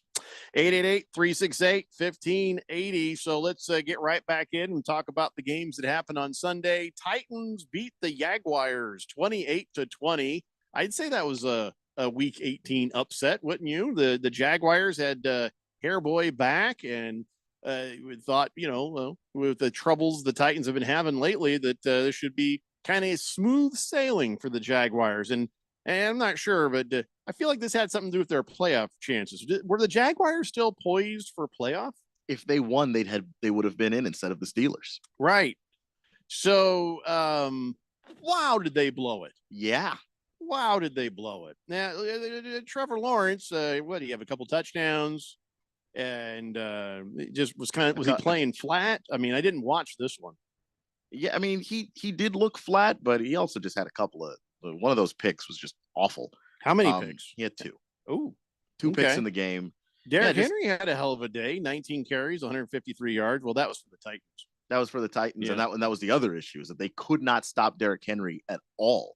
And it didn't really matter what Ryan Tannehill did. Not that Ryan Tannehill was bad, but Ryan Tannehill didn't have to be great in this game at all. They just kept giving the ball to Derrick Henry, and the Jaguars kept not knowing how to stop him, despite the fact that, you know, he's in the division and you've been looking at him for years. You know, I think primarily because I'm bored easily. I don't remember what happened to Will Levis. What happened to him? He just he was injured. I can't remember what the injury was off the top of my head. Yeah, but, concussion? Was it?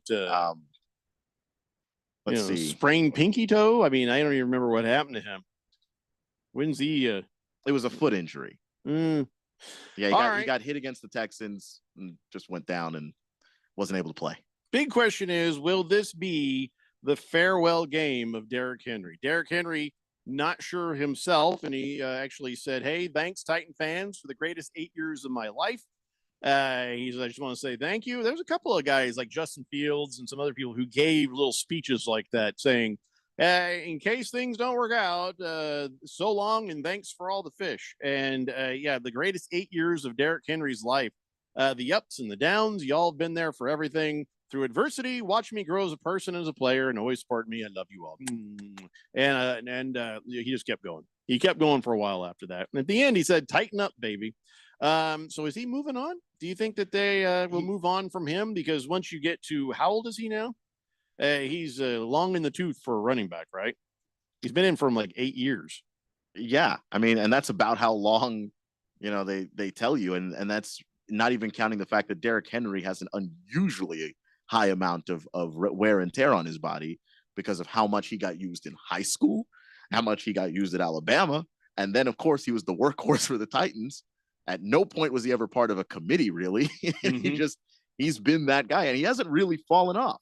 Like, yeah, he is the committee. Yeah, he's still playing at a high level. yeah, 1,100 yards this season. So like, you're still waiting for that. He's lost a step year to show up, and it hasn't really happened. He's averaging 4.2 yards a carry, which is around league average. All right. So as you look at him, Derrick Henry, you want to go year to year because of his age, but because of his high production, you probably can't get away with that. So I guess the question is, if he's going in as a free agent, what is the minimum amount of years he will take, and what is the amount of years you will give that you feel comfortable with? I mean, 3 years at his age, that's kind of a tough one to swallow. 3 years would be risky. I can't see a team going more than 2. That's what I'm saying. Because he's 30. And you get 1 year because we believe in you this year, and the second year is a thank you, but we don't actually have a lot of confidence you'll make it. 28 is around when people start saying like running back numbers decline, and he's 2 years due past that. So it's just like at some point it will. And do you want to be on the hook giving Derrick Henry, who will be, as far as running back years go, an older running back, a giant deal? I can't see anybody doing it. It's probably going to be 1 to 2 year deals like Frank Gore until Derrick Henry decides he's done playing football. So I wonder where he goes next, or if the Titans are like, you know what, he's one of the good things we have. Let's just make the move and keep him around. That's a great question, because like Will Levis was, I think, better than expected this year, but he was helped a lot by having Derrick Henry back there. So I don't know exactly what the plan moving forward is. I know that the goal is obviously to build around Will Levis in the long term. But in the short term, you take away that running game from a quarterback that's developing. I don't know that that's a good thing. Against the Spread wants to ask us, what do we think the Chicago Bears should do? They got some enormous decisions to make. He says, I don't think Caleb Williams is a can't-miss pick after this season, and no way he could play behind their O-line. I say keep Fields, get a king's ransom for the number 1 pick, improve the O-line, and get Marvin Harrison Jr. Well, that is the question. Will they hang in there with Justin Fields? I mean, a lot of the players in the team would like to, but they're not the ones in charge, so that doesn't matter. Boy, we could talk about what we think the best idea is, but what do we know about the Bears thinking and that organization? We know in the past they have done some really dumb crap. So that's all I know, is they've done some really bad, dumb crap in the past, but they have sort of accumulated a nice chunk of picks. So what do you think, Keon? You think that they're going to go ahead and just grab the first quarterback, or do you think that they're going to try to build the team around Justin Fields? He's been looking better. He has been looking better. I can't tell you what they're going to do. They've been very tight-lipped in that organization about what their plans are. And when it comes to Justin Fields, I think that they're going to do their homework. They're going to go through all of the prospects coming in, and then basically stack that potential up against what Justin Fields has done and see if there's any more ceiling left for Justin Fields or what you can do. Because I agree with the Caleb Williams thing. I like Caleb Williams a lot. I don't know that Caleb Williams is a can't miss guy where, if you draft him, you're set for the next 10 years of quarterback. Most likely, but that's not a guarantee. So I think that they have to take a look at this and also look at maybe who might be interested in jumping up to that spot. Because if you could get somebody to give you a whole bunch of picks, then you're basically just going to continue to fill out that roster. And we saw that roster improve each and every year that Ryan Poles has been able to make decisions. We've seen them take some steps forward. So it would be another leap forward, I guess, for the Bears if you're basically trading back, stacking up on all those picks. Now you're looking at, like, we can get top receivers. If we don't get Marvin Harrison Jr., we can get Malik Neighbors, a wide receiver. We can get Fashanu on the offensive line. That guy's a left tackle who's going to be a bookend for the rest of his career somewhere because he's that good. So they have so many options. I couldn't tell you where they're going to go because I don't think that even they know yet. Robert from Surprise says, I think the Bears pick up Caleb Williams and trade Fields for some solid O-line and some picks. That's another way to go. As I've been listening to Keon talk, and I'm thinking about what Robert says, I don't think I'd mind having him on my Colts. I don't think I would mind having Justin Fields on my Colts with my O-line being pretty damn good. we got dinged up there a little bit there towards the end, but even then, we got a pretty good old line. And who your head coach is too. And he would fit along with kind of the way they think about Anthony Richardson. So, either a competition or someone's a backup, or you say, hey, Anthony, I think obviously you need to sit behind somebody who's been in the league for a bit. And if anybody's been in the league and has had to run for their life, that would be Justin Fields. I don't know. I might be okay with that. Random texter says Justin Fields was sacked one time for every 9 plays. The backup Padgett was sacked 1 in every 29 plays behind that same offensive line. And I'd be willing to bet they're moving on from Fields. So you think a lot of that was Fields' fault? Holding the ball. He holds onto the ball. Badgett was sacked less, but he did less. Mm-hmm. Like he just wasn't as effective in moving them up and down the field. I still struggled in the red zone, didn't score enough touchdowns. But in terms of being able to move the football, I would take Justin Fields, and the fact that, if we can get some of these guys schemed open faster, that would help. That would also be part of it. Donnie says, Jeffrey, you wouldn't mind Justin Fields because you're a Justin Fields apologist. I'm not apologizing for him. I got to the point where I gave up on the guy. And then he started playing a little bit better, and I was like, kind of seeing some of the potential that we thought we had seen before. No, I don't feel 100% comfortable with him, but I'm saying I wouldn't mind seeing him in a quarterback competition and seeing what he does with an even better offensive line. I don't think there's anything apologist about that. Donnie, why don't you just shut the hell up? The Vikings are out of the playoffs. By the way, the Steelers gave a big old shut the hell up to the Jaguars. The Steelers have a long memory when it comes to this. And in 2008, the Titans beat the Steelers. It was a regular season game, but in doing so, they won the number 1 seed for the AFC. And I guess some of the Titan players celebrating, feeling full of themselves, started desecrating those terrible towels, started wiping their cleats with them.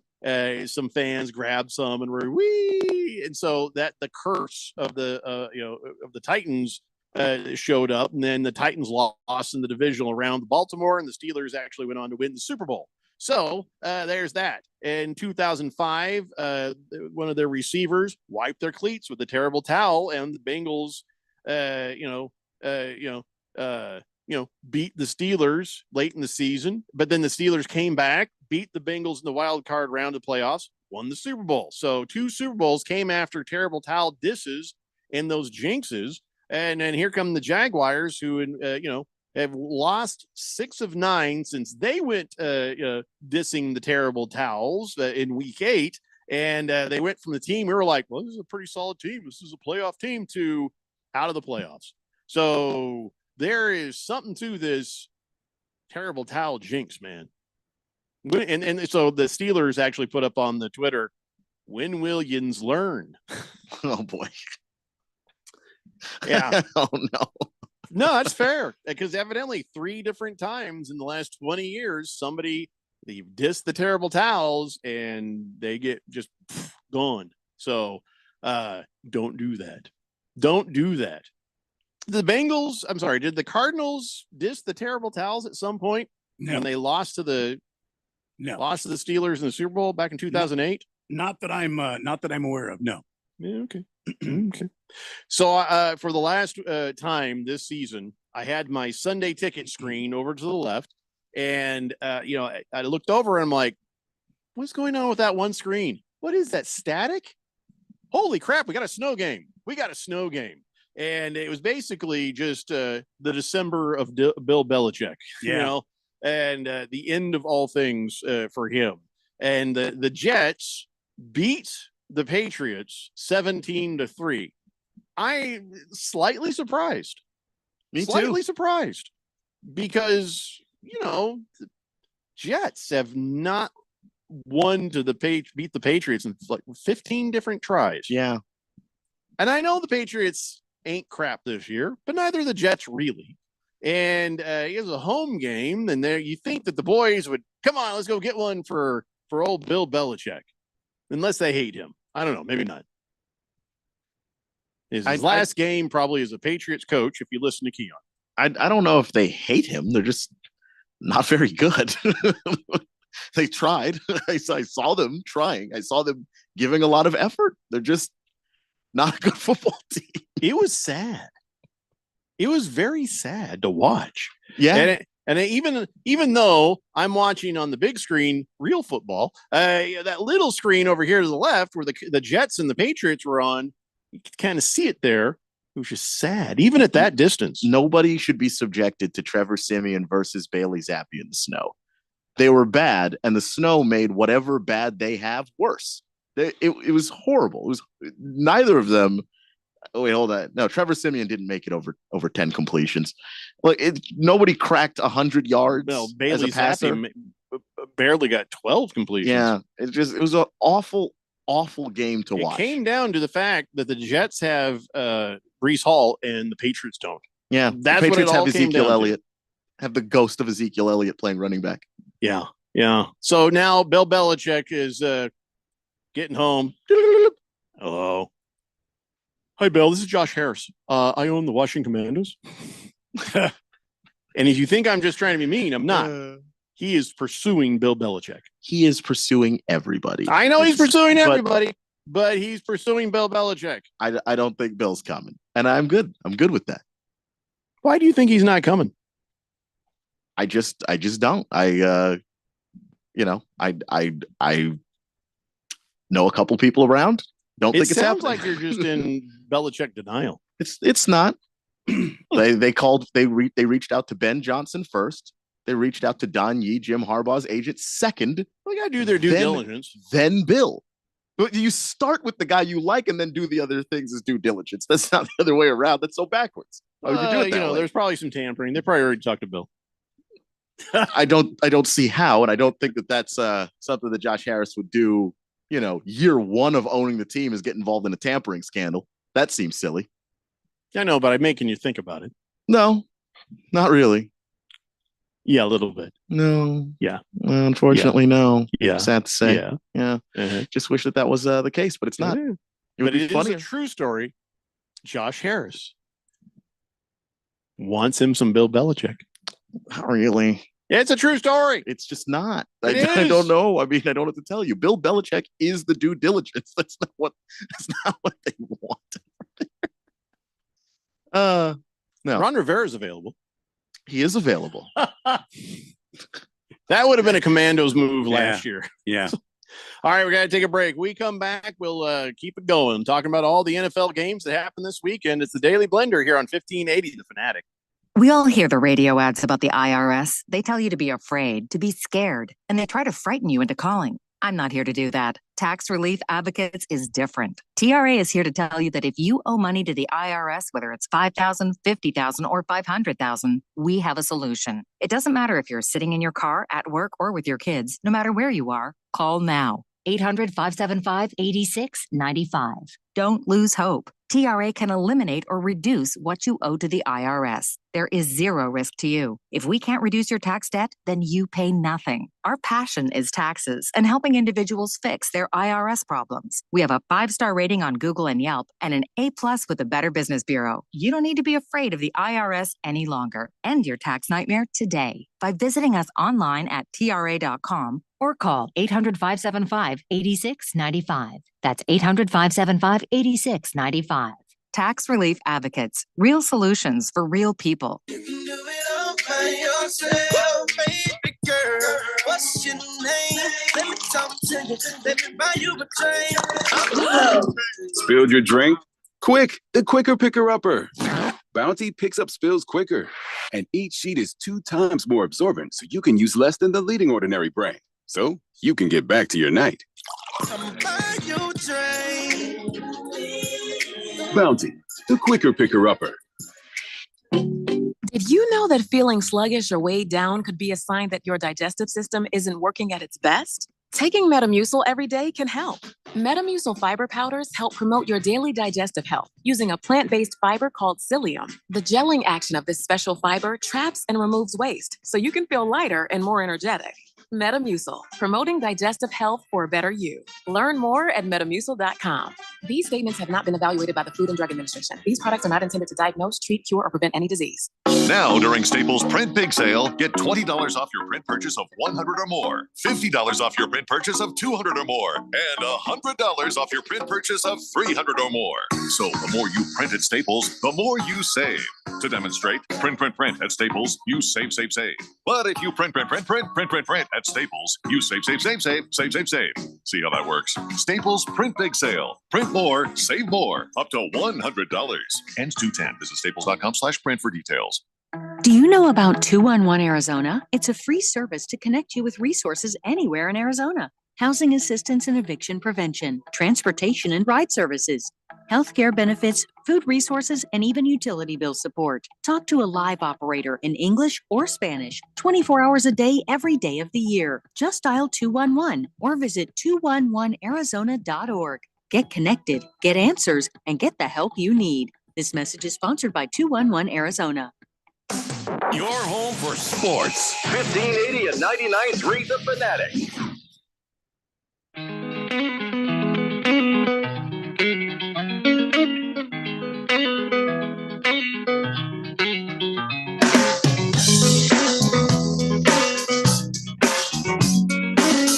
So Danny Blender here on 1580 The Fanatic. So here's how Super Wildcard Weekend is going to play out, at least on your radio. On Saturday at 2 p.m., we got the Browns at the Texans. Then over on Money Radio, 105.3 FM and 1510 AM, we got Dolphins at Chiefs. That's at 6 p.m. It's over there because we got GCU and Tarleton State playing on the Fanatic at 6:45 p.m. Sunday, all day, baby. You got football. You got Steelers and Bills at 10:30 a.m. You got Packers and Cowboys at 2 p.m. You got Rams and Lions at 6 p.m.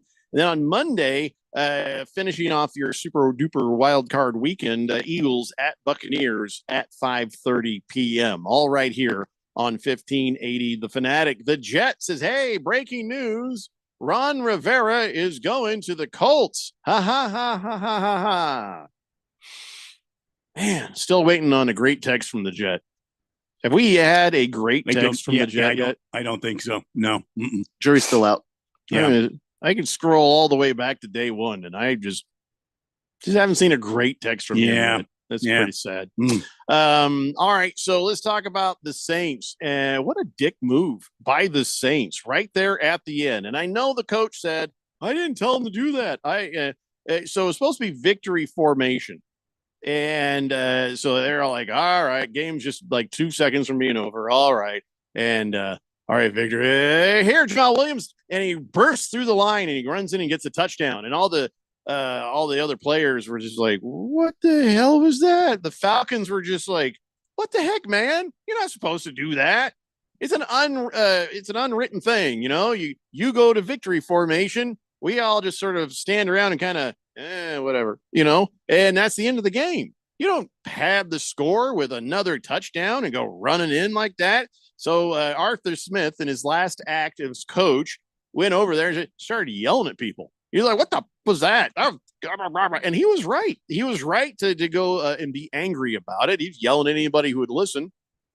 And even the coach of the Saints was like, no, he's right. He's like, I didn't tell him to do that.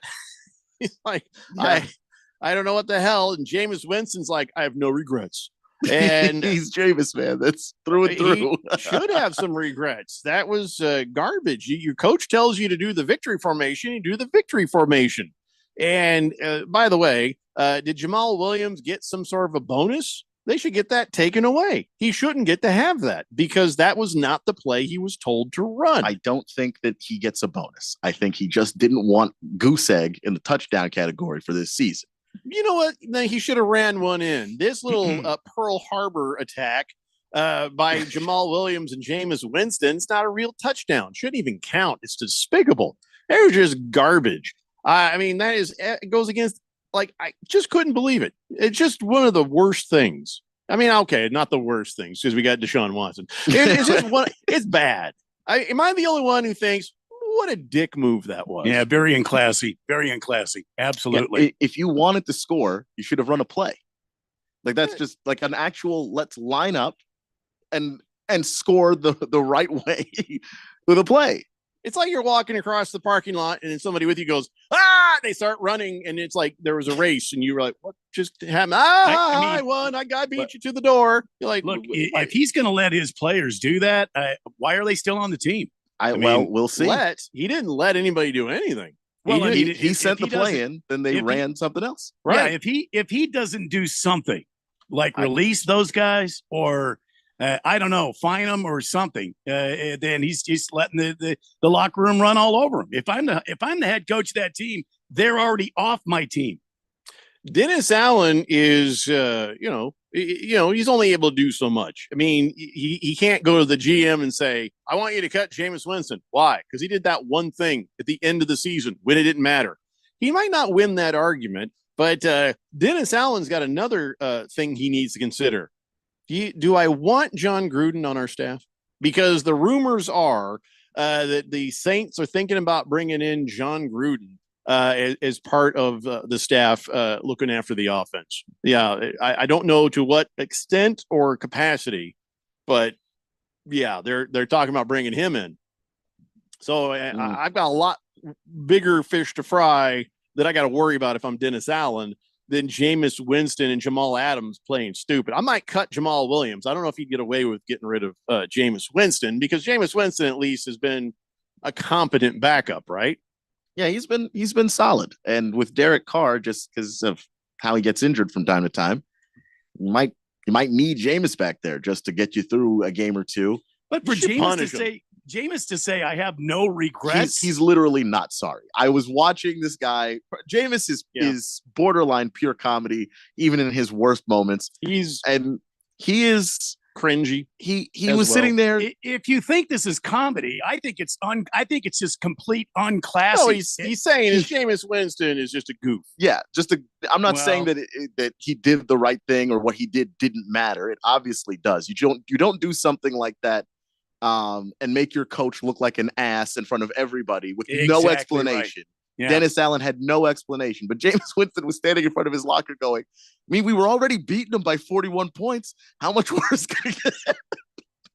Yeah, how much worse can it get? And you know what that does?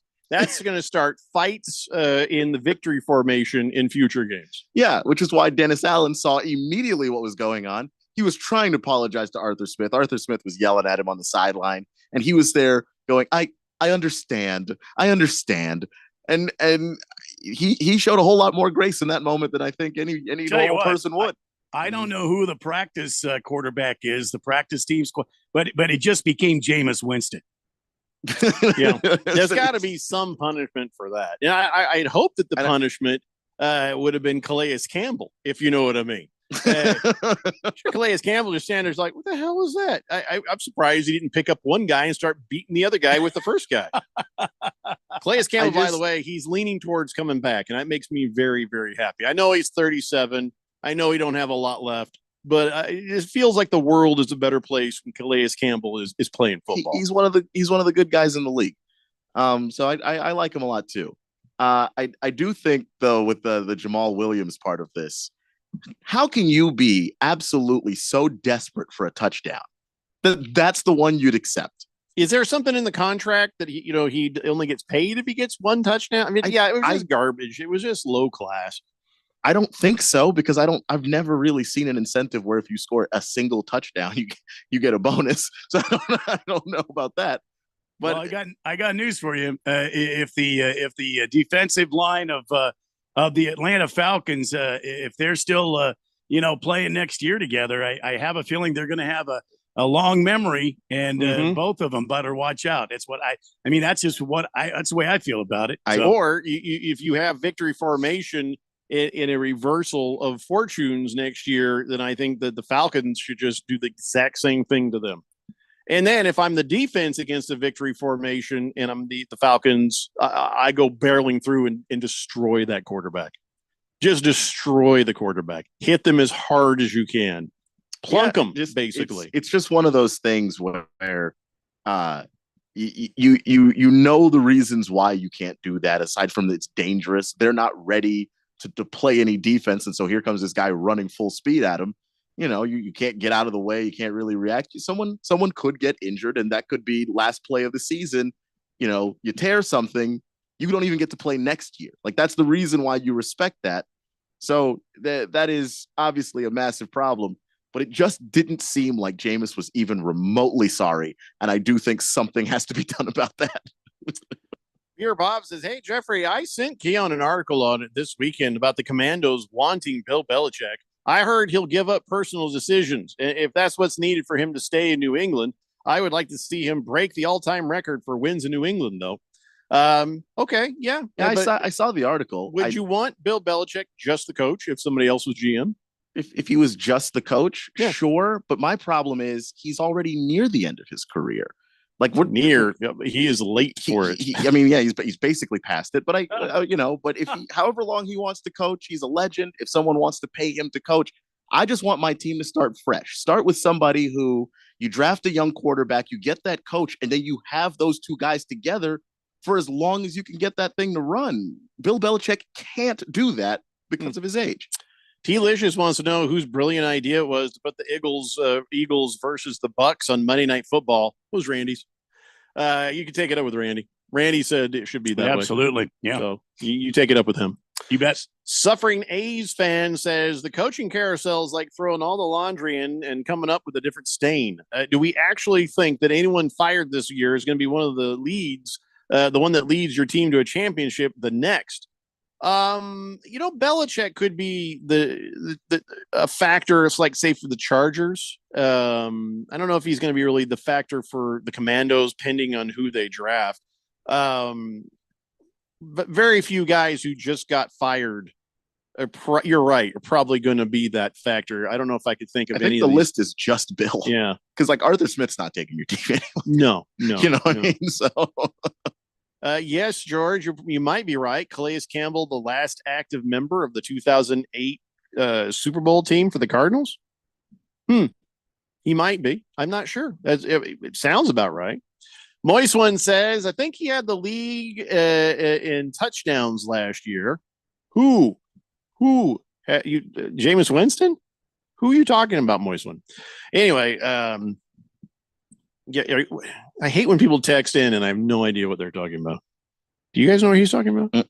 Yeah, all right. Kind of lost track of that there. So. All right. Well, let's see. Do we have time? No, we're running out of time here. We really don't need much time. Buccaneers beat the Panthers. Who gives a damn? 9-0. How about that score? The Buccaneers, they should lose easily to the Eagles, except for the Eagles being broken.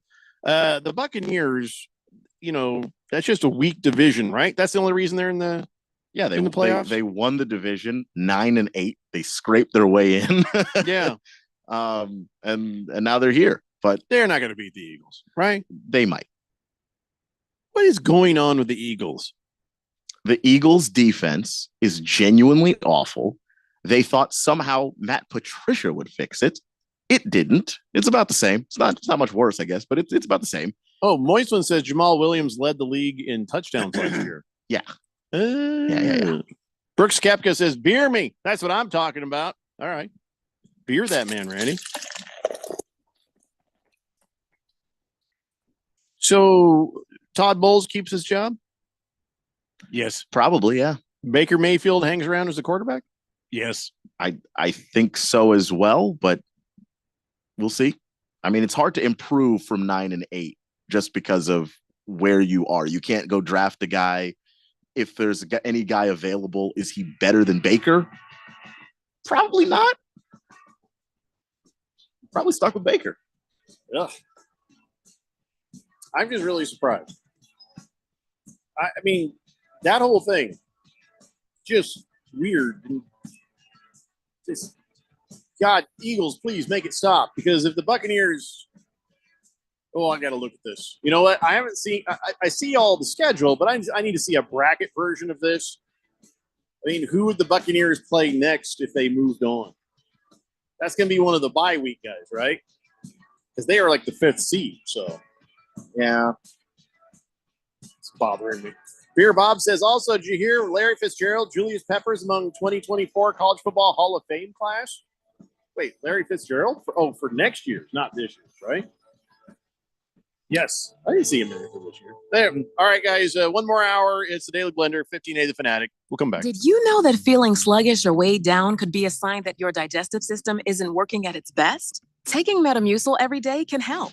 Metamucil fiber powders help promote your daily digestive health using a plant-based fiber called psyllium. The gelling action of this special fiber traps and removes waste, so you can feel lighter and more energetic. Metamucil, promoting digestive health for a better you. Learn more at metamucil.com. These statements have not been evaluated by the Food and Drug Administration. These products are not intended to diagnose, treat, cure, or prevent any disease. We all hear the radio ads about the IRS. They tell you to be afraid, to be scared, and they try to frighten you into calling. I'm not here to do that. Tax Relief Advocates is different. TRA is here to tell you that if you owe money to the IRS, whether it's $5,000, $50,000, or $500,000, we have a solution. It doesn't matter if you're sitting in your car, at work, or with your kids. No matter where you are, call now. 800-575-8695. Don't lose hope. TRA can eliminate or reduce what you owe to the IRS. There is zero risk to you. If we can't reduce your tax debt, then you pay nothing. Our passion is taxes and helping individuals fix their IRS problems. We have a 5-star rating on Google and Yelp and an A+ with the Better Business Bureau. You don't need to be afraid of the IRS any longer. End your tax nightmare today by visiting us online at tra.com or call 800-575-8695. That's 800-575-8695. Tax Relief Advocates. Real solutions for real people. Progressive presents advice on new teen drivers. You know, the hardest part about teaching your teen to drive is the chafing from the seatbelt. But the best part is the grip strength you build in your knuckles. Okay, now let's pull out of the driveway. Here's another tip. Offset a chunk of the cost of adding a teen to your insurance with Progressive's Teen Driver Discount and get a break from the break. Progressive Casualty Insurance Company and affiliates, not available in all states or situations. Now, during Staples Print Big Sale, get $20 off your print purchase of $100 or more, $50 off your print purchase of $200 or more, and $100 off your print purchase of $300 or more. So the more you print at Staples, the more you save. To demonstrate, print at Staples, you save. But if you print at Staples, you save. See how that works? Staples Print Big Sale. Print more, save more, up to $100. Ends 2/10. Visit staples.com/print for details. Hi, I'm State School Superintendent Tom Horn. Arizona has a shortage of teachers and a need to improve students' proficiency in reading and math. We need to increase teachers' income, which they deserve, and to increase students' proficiency, which is my highest priority. I'm therefore providing $40 million for one-on-one tutoring for grades 1 through 8, public and charter school students who did not perform proficient on the last state test. Learn more today at azia.gov. Sponsored by the Arizona Department of Education. KQFN Tempe. Also transmitting on K25CD Phoenix at 99.3 FM. And K24EU Fountain Hills at 95.9 FM. It's time for the third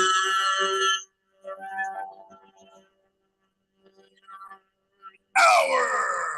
All right, people, settle down because it's time. Time for what? Showtime. When does it start? Right now. 3, 2, 1. Let's get on with the show. Let's do it.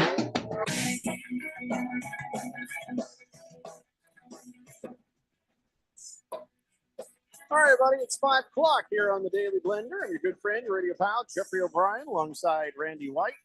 Got Keon Rose in the control room, and you guys are on the Fanatic text line, 888-368-1580, broadcasting live from the Harmon Solar Studios in Scottsdale. And about an hour from now, we'll go watch and hope to see the Huskies beat the Wolverines in the college football championship. Yep, Washington Huskies playing the Michigan Wolverines for all the marbles, I guess. So don't care that they're Pac-12, just don't want to see Jim Harbaugh happy. That's it for me. I don't know about the rest of you. So hopefully, just if nothing else, we're hoping it's a good game. I put $2.50 on the Huskies to win. $2.50. Yeah. Wow. A whole $2. Yeah, $2.50 and 50 cents. And 50 cents. Can't forget the 50 cents. $2.50 on the Huskies to win. Well, that could pay you fairly handsomely. What do you get? You're damn right. That's brave. That is brave. So listen, sometimes you got to go out on a limb, guys, to make money. You know what I mean? Mm-hmm. Sometimes you got to go out on a limb. Gotcha. Well, we all hope that you win that money. And like I said, just don't want Jim Harbaugh happy. That's all. 888-368-1580. So we're about halfway through talking about all the NFL games that happened over the weekend. We got ourselves up to the Packers beating the Bears 17-9. And so Jordan Love right here, right now, is in the playoffs with the Packers. Yeah. And, we've had doubts about Jordan Love's. Are all your doubts now out the window about Jordan Love? No. They're not all out the window, but it's promising. Okay, what are the things you still crinkle your forehead over when it comes to Jordan Love? What is it about Jordan Love that he hasn't won your full confidence yet? I think consistency is a huge part of it. He'll have some good games, and then every now and then they'll be just the dud. And I think that, when I don't know that he can be a roller coaster guy like that on that team. I think they're going to rely on him a lot, and they've put a decent amount on his plate over the course of the season. But I do see his ability to step up to challenges and handle that kind of thing. So I don't think that that's something that necessarily has to be set in stone. I just like to see him be much more consistent. I agree with Keon in that, but I look, they didn't beat the Bears handily. You know what I mean? And if Jordan Love had come a long way and was really this good quarterback that's going to last in this league for a decade or more, you would have thought they would have really put a thumping on Chicago, but they didn't. Well, Chicago does have a defense, and but to be fair, Jordan Love, he kept his cool. He moved it. He moved the ball along. He didn't make any huge mistakes. I mean, I don't know. Did he have any picks in this game? I don't remember seeing any picks, and he got the job done. And so, I mean, I'm not as Donnie wants to say, a Jordan Love apologist, but I feel like that he is sort of settled in a bit. I think so too, and that to me is where I look for guys to get better every single year. Jordan Love started off the season, and he got better every single game that the season went by, and I think that that's huge. I also think it's not necessarily fair to say that they didn't manhandle the Bears, because the last 6 weeks have been basically the Bears not being manhandled by anybody. Yeah, not even in the games that they lost, they weren't really manhandled. This is not the same Bears team from earlier in the year when they were just being taken apart by everybody. So I don't expect the Packers to necessarily come out and go up against the Bears defense and do that. But Jordan Love continues to take good care of the football. He doesn't make a bunch of risky decisions, and he's getting more and more comfortable taking those deep shots and making big plays when they ask him to, which is huge.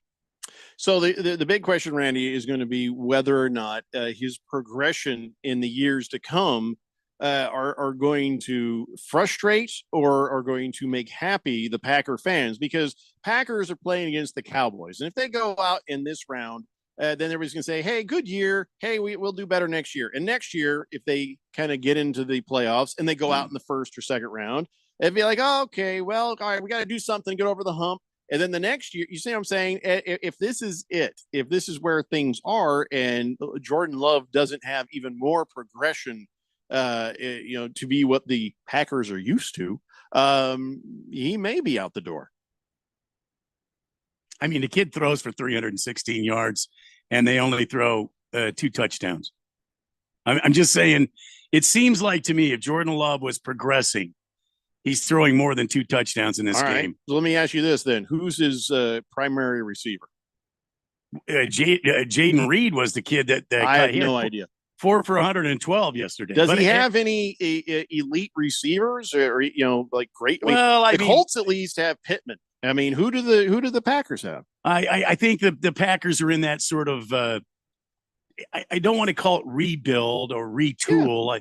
Maybe he'll do even better with some better receivers next year. Yeah, I suppose so. I mean, if Jordan Love was going to be, it seems like he would have had, with 316 yards, seems like the kid would have gotten the ball in the end zone a handful of times. I mean, maybe 3 or 4 touchdowns. Swazman says Jordan Love ended up being the #1 fantasy quarterback the last 6 weeks of the season.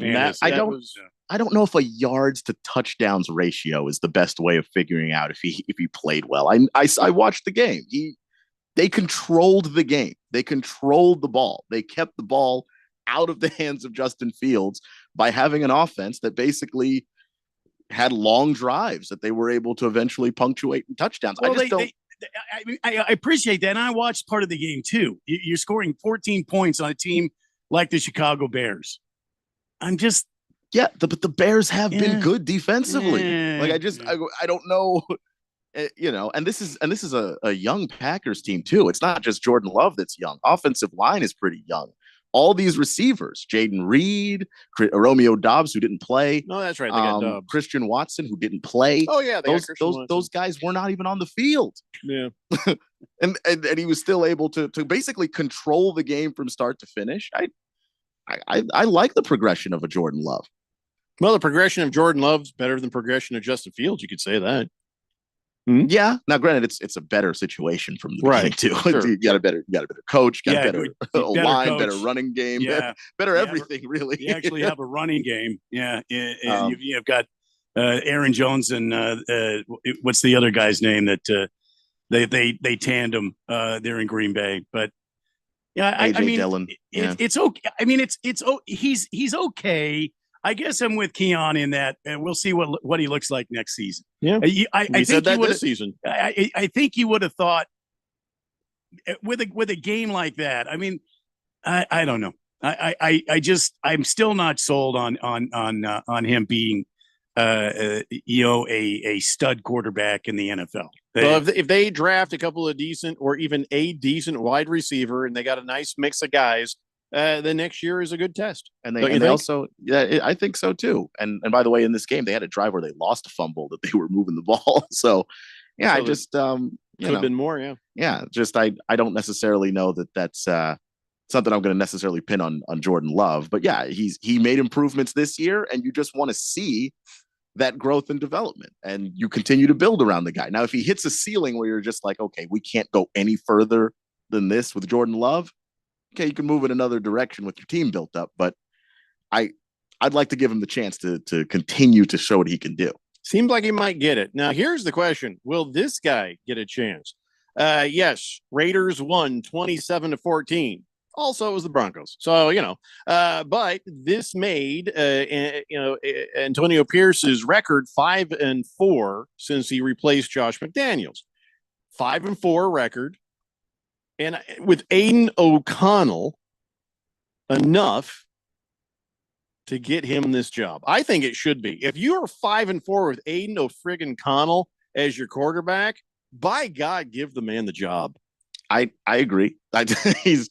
and I thought there were some promising things from Aiden O'Connell, but I don't know that you want him to be your starter. He is a rookie, so do with that information what you will. They got to figure out how to trade up. But they need a quarterback in the thing worst is, way. if you trade up, you will be the Panthers. I'm just telling you right now. In this draft, you're getting fleeced. I would wait until the second and just look for a guy there. But regardless, I do think that if you're the Raiders, Antonio Pierce, when that game was over, he ran to the end zone.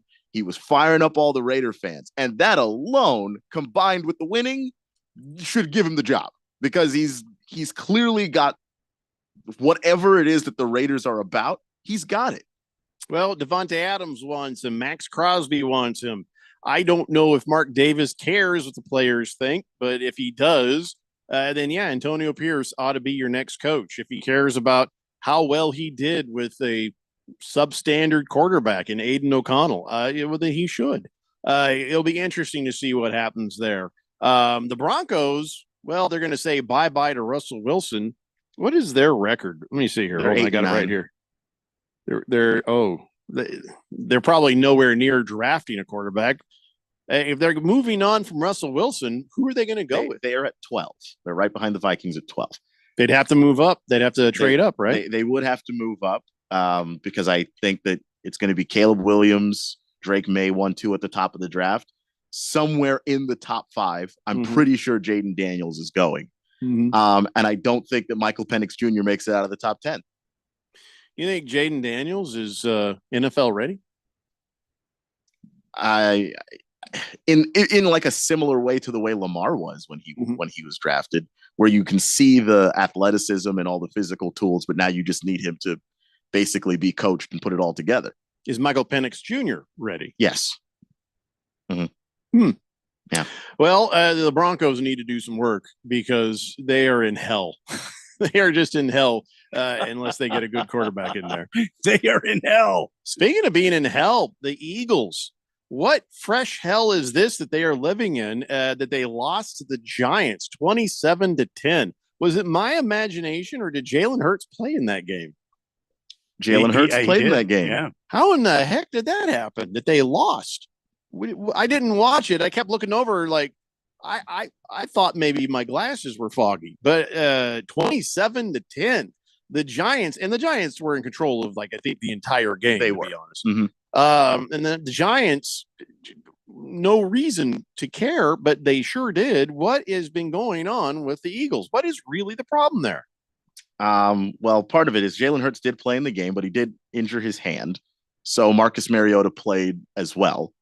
It wasn't great. It was not bad either, I suppose, but it wasn't great. Oh, that's right. He got that middle finger dislocation. Yeah, and it is on the throwing hand, which we talked about earlier. So that's not great news, but I'm not going to lie to you. I picked the Giants. I got tripped up on a couple of things. This was not one. I saw that's this. how you had such a good week. I saw this ass kicking coming from miles away because From the Giants. From the Giants. Okay. Because Tyrod Taylor is good at throwing the ball downfield, and I've been saying it for 5 weeks now, and I'll just say it again. Their defense in Philadelphia is awful. Jonathan Gannon is in Arizona with us, and whatever magic they had on that defensive side of the ball, it's gone. Can I just say whatever magic Gannon had with him seems to be gone with the Cardinals too? Because he has inferior players. No, what the Cardinals did with the players they have, not bad at all. What the Eagles are doing with the players they have, they should be ashamed. That is horrific. And they're going to run into, I don't know who are they playing in the playoffs now, but I just can't imagine that ends well for them. It's they're going to hit the Buccaneers. Good Lord. I could take the Buccaneers in that game. I mean, it's just, if you have an air attack at all and you're going up against Philadelphia, you can score 21 points on them just on that. Well, all right. Well, the Eagles are in the playoffs. The Giants are not. And so that's all I know. That's all I know. I mean, the Giants were beating those guys though, like it was personal. Well, yeah, that I did notice. Thunder Snow says Eagles lost to the Giants because the loss to the Cardinals crushed their spirit. Yeah. All I know is Tyrod Taylor put up nearly 300 yards. He just kept slinging it over and over again, and they could not stop him. Yeah, that defense gave up 415 total yards to the Giants. So 21-point second quarter. 24-0 right before halftime. So maybe the Eagles are just pretty well doomed, and maybe the Buccaneers win this game. See what I'm saying? Ugh. Anyway, but yeah, Jalen Hurts himself is saying he's day-to-day with his popped-out finger. If it just popped out, then it's going to be sore, but I think he'll be all right. As long as he didn't have any ligament tendon damage or whatever in that finger. Because I've had that where the finger goes gone, but his was like, just out. So once that thing went back in, and just keep some ice on that, and we'll see what happens. I can't believe I'm going to say this, but Blaine Gabbert won a game. Yeah. Blaine Gabbert playing for the Chiefs against the formidable Easton Stick and the Chargers. The score was 13-12. I'm just sort of trying to wrap my brain around how you end up with 13-12. Now, is that a lot of field goals, or somebody miss an extra point, or that is how you do it? That's how you do it. So was Blaine Gabbert a better quarterback than Stick? I just don't even. You know what? Just forget I asked. I just don't. I really don't want to care. I don't. You want to know the answer to that question? No. I thought Easton Stick was the better quarterback. I heard the words coming out, and I immediately regretted it. Strike that from the record, please. Objection, Your Honor. What? That was your Uh-huh. comment. I know. I Uh-huh. object against myself. There's nothing to say about that game, right? I mean, just a horrible thing. No, it was just an awful, awful game, and I just wanted my pick to come through, and that's the only thing I was hoping for. Yeah, and then they got it at the end. So with the Chiefs, we'll see if they all pop back up healthy. But what was the problem with the Chiefs? What is the issue with the Chiefs? And don't talk to me about Taylor Swift. I don't want to hear about that. Well, you got the wrong person for that. By the I way, will never talk about Taylor Swift. now people are poor Travis Kelce's got to listen to this crap. So, I guess we were saying, well, he's with Taylor Swift for the money. I think he's with Taylor Swift because he likes Taylor Swift. I think he's in love with her. I don't think this is for the money. No. And then somebody says, yeah, well, guess what? You know who makes more money than Travis Kelce? Taylor Swift's cat. I'm like, shut up. And they're like, no, look. I was like, oh my God, you're right. Her cat Benson has a $97 million net worth because the cat earned this from being in several music videos, has its own merchandise line, and has been in some commercials too. That is a cat. It just happened to be in the music videos because she brought it there. The contracts were signed and money changed hands. This cat has $97 million. Travis Kelce has 40. It's $97 million that Taylor Swift also has. It's not the cat's $97 million. Benson can say, F you, Taylor, I'm out, and has its own money. If you weren't a cat with the concept of actual knowledge of what money is, cats. I don't. I have some. But see, this is the thing that as they are sitting there, and if Travis Kelce says the wrong thing, she's bringing that up. Well, my cat makes more money than you. I get to decide where we're going for dinner. It's like, whoa. You set up a revenue stream for your cat. But to be clear, the cat is not earning money. Remember when Travis Kelce said, well, my managers and agents love to tell me how underpaid I am. Yeah, now you got a cat to worry about. Anytime I talk about wanting more money, they're like, just go to the Chiefs and ask him. He's like, I'm starting to feel maybe I'm taken advantage of. Taylor Swift's cat has twice the money as you. Taylor Swift's cat does not live in a world with a salary cap. And again, this is just $97 million that Taylor Swift also has. I just feel bad for him having to hear this crap. He'll be all right. Which is why I was talking about it. He'll be okay. I'm not thinking he's listening, so I think it's fine. Hey, you think Andy Reid is going to retire? There's some scuttlebutt out there that he might retire after this season. I just hadn't had heard enough that. of this crap. I hadn't heard that, honestly. Yeah, there are a few. They were saying that after the Super Bowl that they won, and here we are again, and they're like, hey, I think Andy Reid might just be done with this, huh? I don't know. I don't know why he would go out now, but hey, I respect him. If he wants to walk away, good for him. Yeah, he's a made man. He can do what he wants. But yeah. Big George says, anyway, I can be Taylor Swift's cat. Yeah, a 7-foot man with 2 children and a wife. I don't think it's happening for you. I don't think that's happening. Yeah, but the ship has sailed. Even if you're a Furby. Thundar the San Barbarian says 97 million. That cat can afford one hell of a fancy feast. Yeah, I think there's a 2-minute penalty for that one, Thundar. Moist one says, I'd pay 100 million just to see Dua Lipa's cat.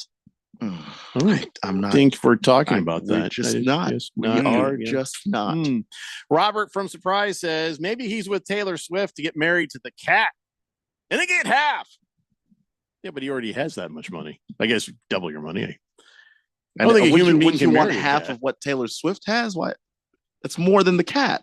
I don't think if they get married that she's going to give up half of her estate if they get divorced. I have this feeling there'll be some sort of prenup. Yeah. I think they probably signed a prenup just to date her. You know what I would do though? Hey, listen, Taylor, I'll sign this right now that says if we date, if we get married, whatever happens, you just keep your money, I keep my money, we all go our separate ways. As long as also you sign this part which says you will not write an album about me. I'll sign this if you sign that. How would you know? Like if she's being very vague. I think you would know. Yeah, but how could you prove it? Well, yeah. How How many guys have asked you out while working on the podcast and making friendship bracelets and playing as tight end in the NFL for the Chiefs? I'm pretty sure it'll be obvious. Yeah, I don't think she's going to use exactly those words. She's not that bright. I mean, I'm just saying, she's just not that bright. I think not she's that smart enough bright. to know to not specifically name attributes of the person she's writing an album about if she signed a thing to say, I'm not writing an album about. So now you got to wonder, here's the thing. Travis Kelce, he's not going to care about the cat. But he's going to go to Taylor Swift. Hey, can I be in a video?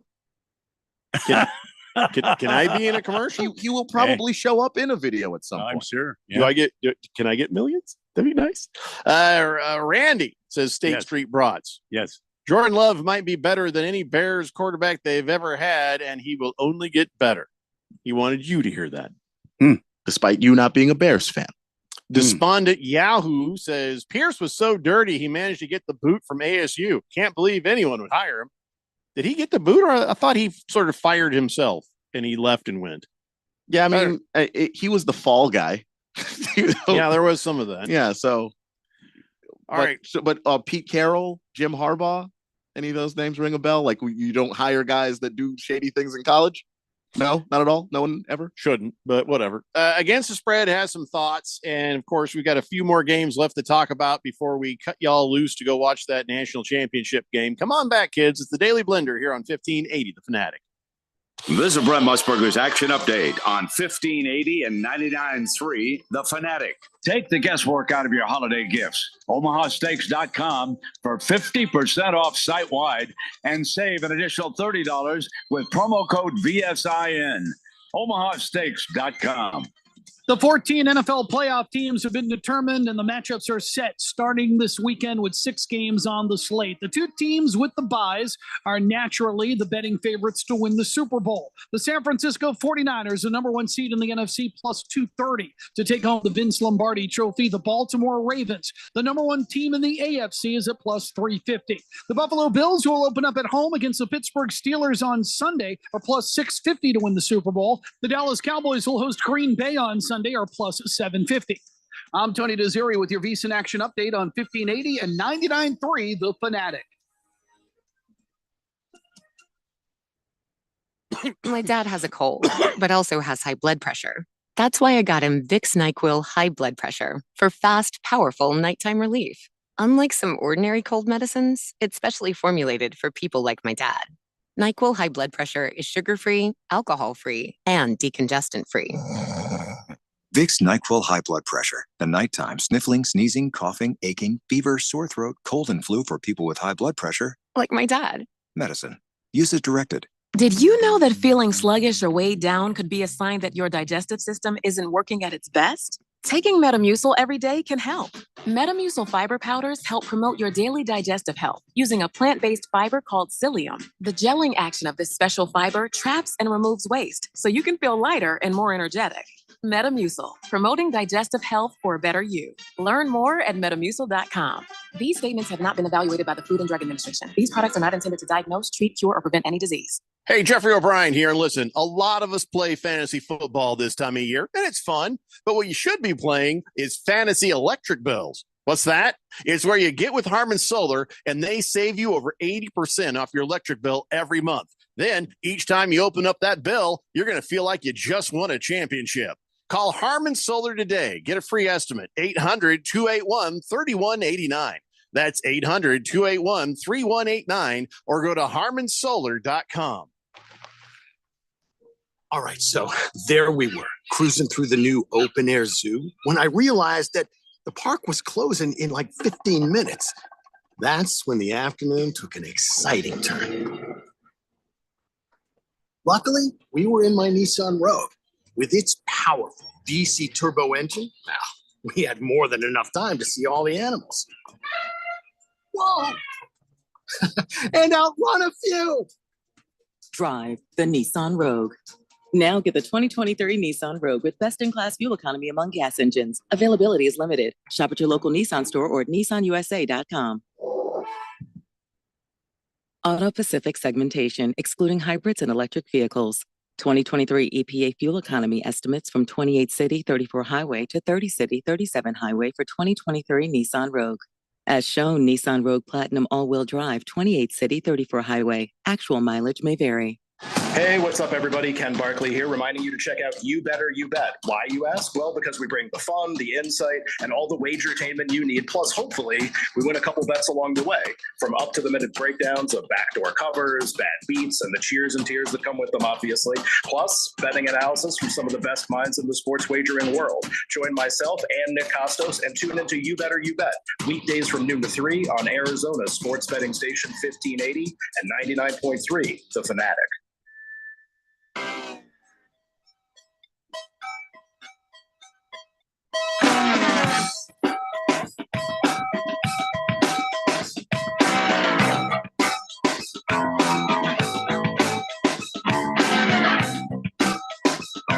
Daily Blender here on 1580, The Fanatic.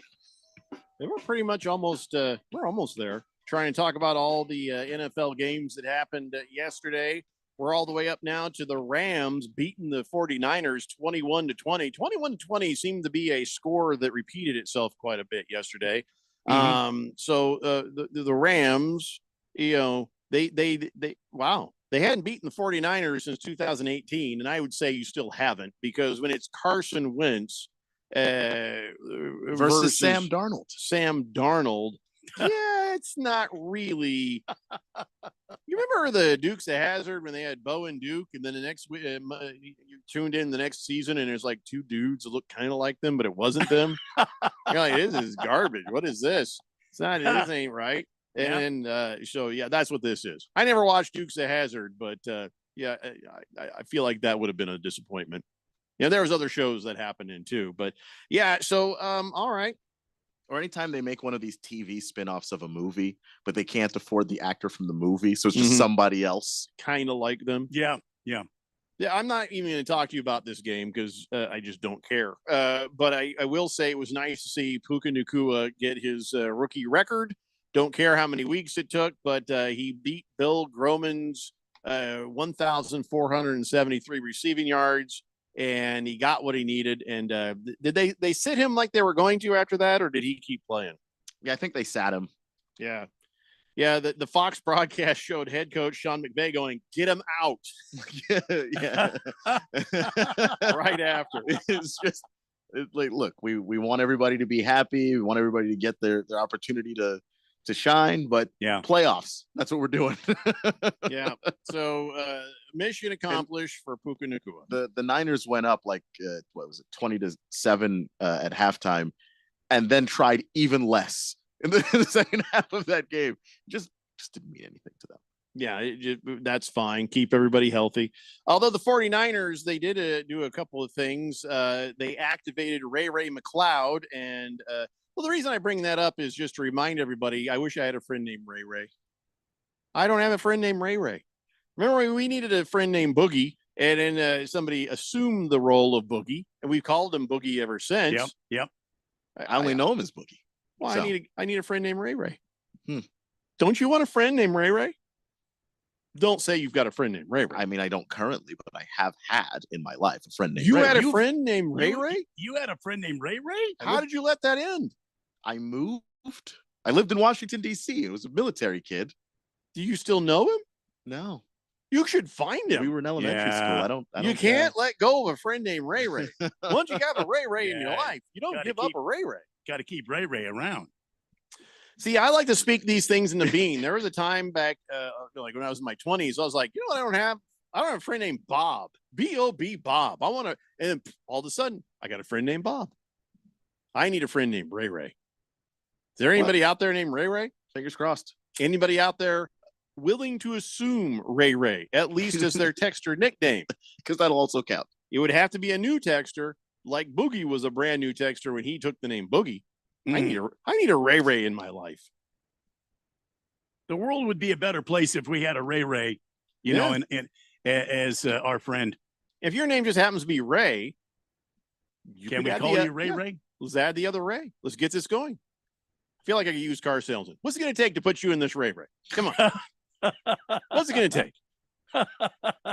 CK says Donnie volunteers to be Ray Ray. He can't be Ray Ray. He's Donnie. Yeah, he's Donnie. Big George says, can we call you Jeff O'Brien? No. No, this is not about me. This is about Ray Ray. I need a Ray Ray. Heavy Metal Maniac says, I used to watch the Dukes of Hazzard there. You know, the Dukes of Hazzard. Those Chargers were cool. Too bad they had that horrible flag on it. But that's not what Heavy Metal Maniac said. He said, I just watched the show because they had Catherine Bach on there. Oh, what a beautiful woman that was. She was worth watching every week. I was too young to appreciate Catherine Bach at the time that show was on. So I kept flipping the channels looking for something else. Scratch Me Because says the problem with the Chiefs is the blowback from Andy Reid drawing mustaches on his players while they're sleeping on planes. That could be. Good point. Yeah, the locker room right there. Yep. King Kitten says Huskies or Wolverines. Randy, what would happen in such an encounter? Oh, actual Huskies versus actual Wolverines? Oh, the damn Wolverines would tear them up. I mean, yeah, that would be pretty obvious. That would be nasty. It'd be just be blood and guts and fur everywhere. Well, he wants to know what's going to happen tonight, but let's find out from Against the Spread. Public money is all over Michigan to cover tonight. Spread got bumped up to Michigan, -5.5, and the money line bet for Washington is +180 now.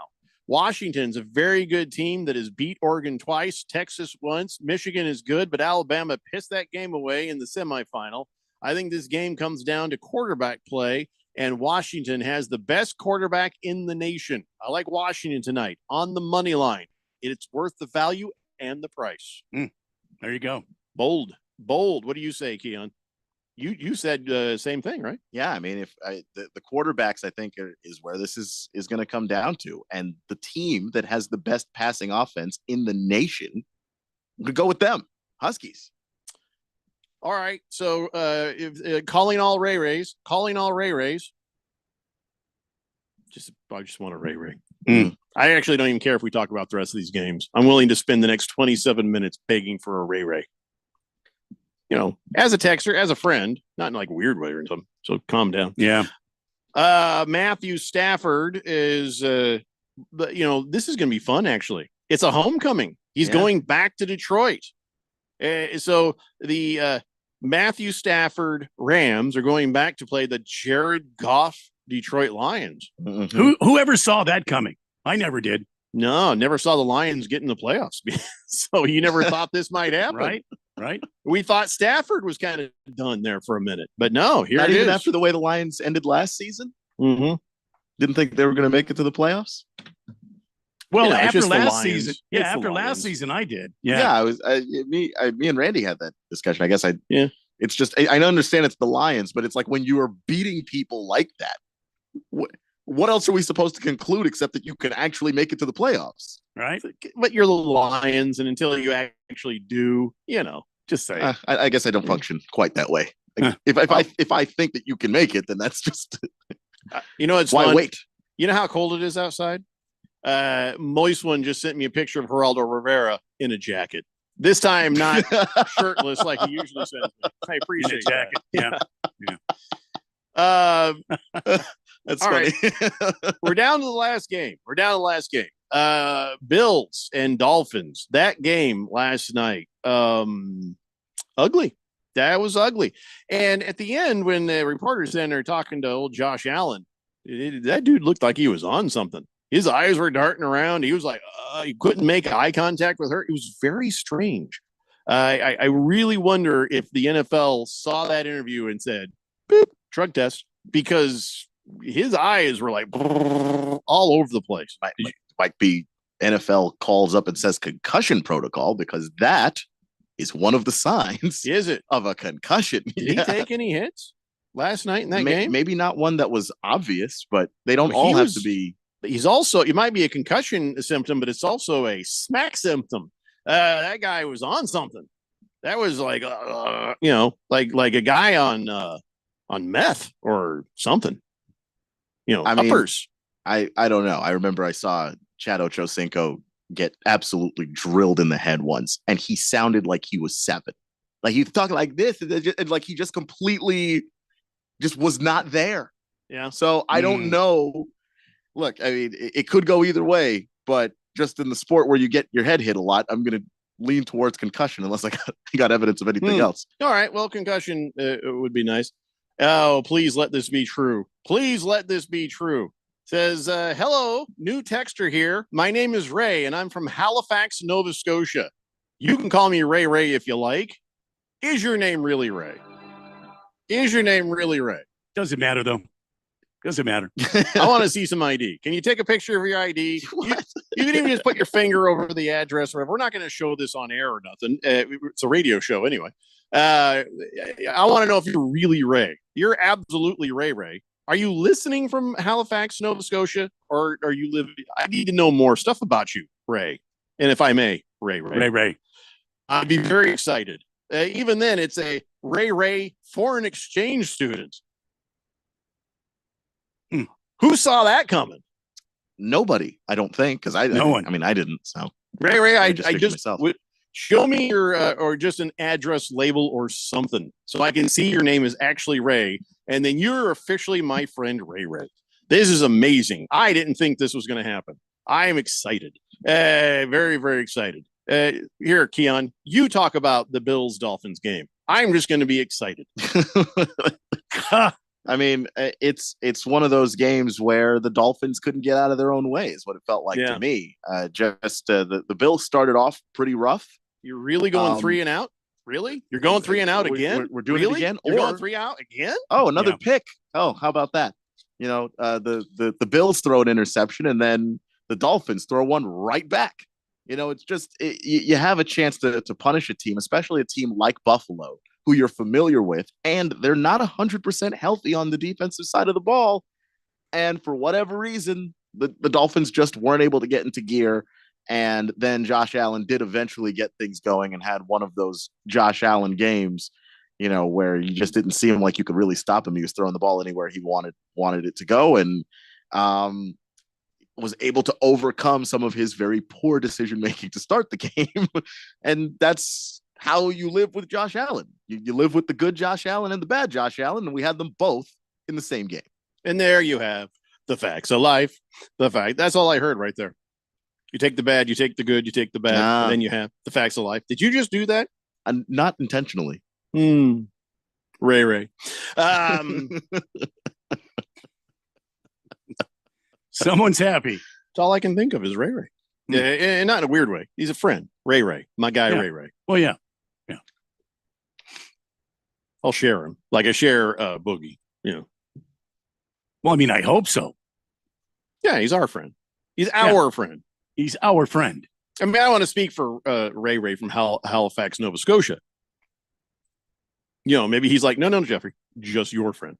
And then I'd have to respect. I'd have to respect that. I don't think he's going to do that. Moiswin says he should be Ray because he's Canadian. Well, Nova Scotia, is that Canada? Is that Canada? I think thought so. that was someplace else. I'm pretty sure. Boy, am I dumb. 888-368-1580. So, all right, I guess we don't have to worry about anything now as far as... yeah, that's very much the Canada. It is Canada. You're right. It's you know what it is? North It's of that Maine. Far East Canada, where you're almost thinking Greenland or Iceland. Yeah, I can't remember which one. Maybe Ray doesn't want to be my friend now because I don't know geography as well as I should. I don't think that's true. I hope we didn't just lose Ray because I forgot that Nova Scotia was part of Canada. I don't think that's true at all. I think you'll be fine. Ray is going to accept you as you are. How's he listening to this? I mean, unless he's listening online. Could be. Yeah. We do have a few. Yeah, somebody in Finland. I still haven't figured that out. Probably a VPN. I don't know. Anyway, sorry, trying to focus here, but it's hard when I'm excited. We got ourselves a Ray. Hey, we talked about all the games. Can we go now? No, there's another segment. We'll come back. We'll do On This Date in Big Georgia sports history. A little more NFL stuff. Then we'll all run off and watch the national championship game. Hey, Ray just texted in, guys. Hey, everybody. Ray's back. Stop the break. He says, Randy, Keon, you guys can also call me Ray, but Jeffrey is my number one. Oh, see? Thanks, Ray. Ray's he's awesome. He's awesome. Ray, I need more information. I need to know if you're legit. I need to know things. I need to know things, Ray. It's the Daily Blender here on 1580, The Fanatic. Small business owners, we know tackling your to-do list can sometimes feel like going 12 rounds against a heavyweight champ. Except that heavyweight's gloves are made of something hard, like diamonds. So when a new to-do pops up, you're like, I can't. I'm boxing my diamond boxing glove wearing heavyweight champ of a to-do list. At Progressive, we don't want to make your day any harder. That's why we make it easy with over 30 customizable coverage options, so you can finally land a knockout blow. See if you can save on business insurance in as little as 6 minutes at progressivecommercial.com. Progressive Casualty Insurance Company. Coverage provided and serviced by affiliated and third-party insurers. For the latest from the world of golf, tune in every Saturday morning from 6 to 8 for the Golf Shop Radio Show, presented by PlayGolfMyrtleBeach.com, the golf capital of the world. Hosts Mark Greenhelch and Matt Blanchard talk golf from tee to green and everything in between. If you like golf, you're going to love Golf Shop Radio. Before you tee up, drop on in. Welcome to the Golf Shop here on 1580 and 99.3 The Fanatic. There's a reason why conventional healthcare is referred to as practicing medicine. Hi, this is Dr. Hannah Lindsay. At the Naturopathic Physicians Group in Scottsdale, our doctors are experts in full spectrum care using a natural approach. I regularly see patients with a variety of acute and chronic health conditions, including many autoimmune and rheumatological diseases. We can restore pain-free joint function and balance immune, digestive, and hormone systems, which often improves both immediate physical symptoms and overall well-being. We emphasize natural and holistic interventions with lifestyle changes and take advantage of the full palette of care options from traditional remedies to modern science. We collaborate with experts in a wide range of health disciplines, including physical therapists and specialist physicians, referring patients as needed to ensure the most effective care possible. So how about a second opinion on your health? You might just end up feeling like yourself again. Call Naturopathic Physicians Group at 480-451-6161. That's 480-451-6161, or go to naturopathicgroup.com. Hi, I'm State School Superintendent Tom Horn. My biggest priority is for Arizona students to be more proficient at reading and math. That's why I'm making $40 million available to offer one-on-one tutoring for elementary school students in Arizona public and charter schools who did not test proficient. This program will offer more income for participating teachers, which they deserve. Visit azed.gov. Sponsored by the Arizona Department of Education. 1580 and 99.3 The Fanatic. Arizona's new home for sports.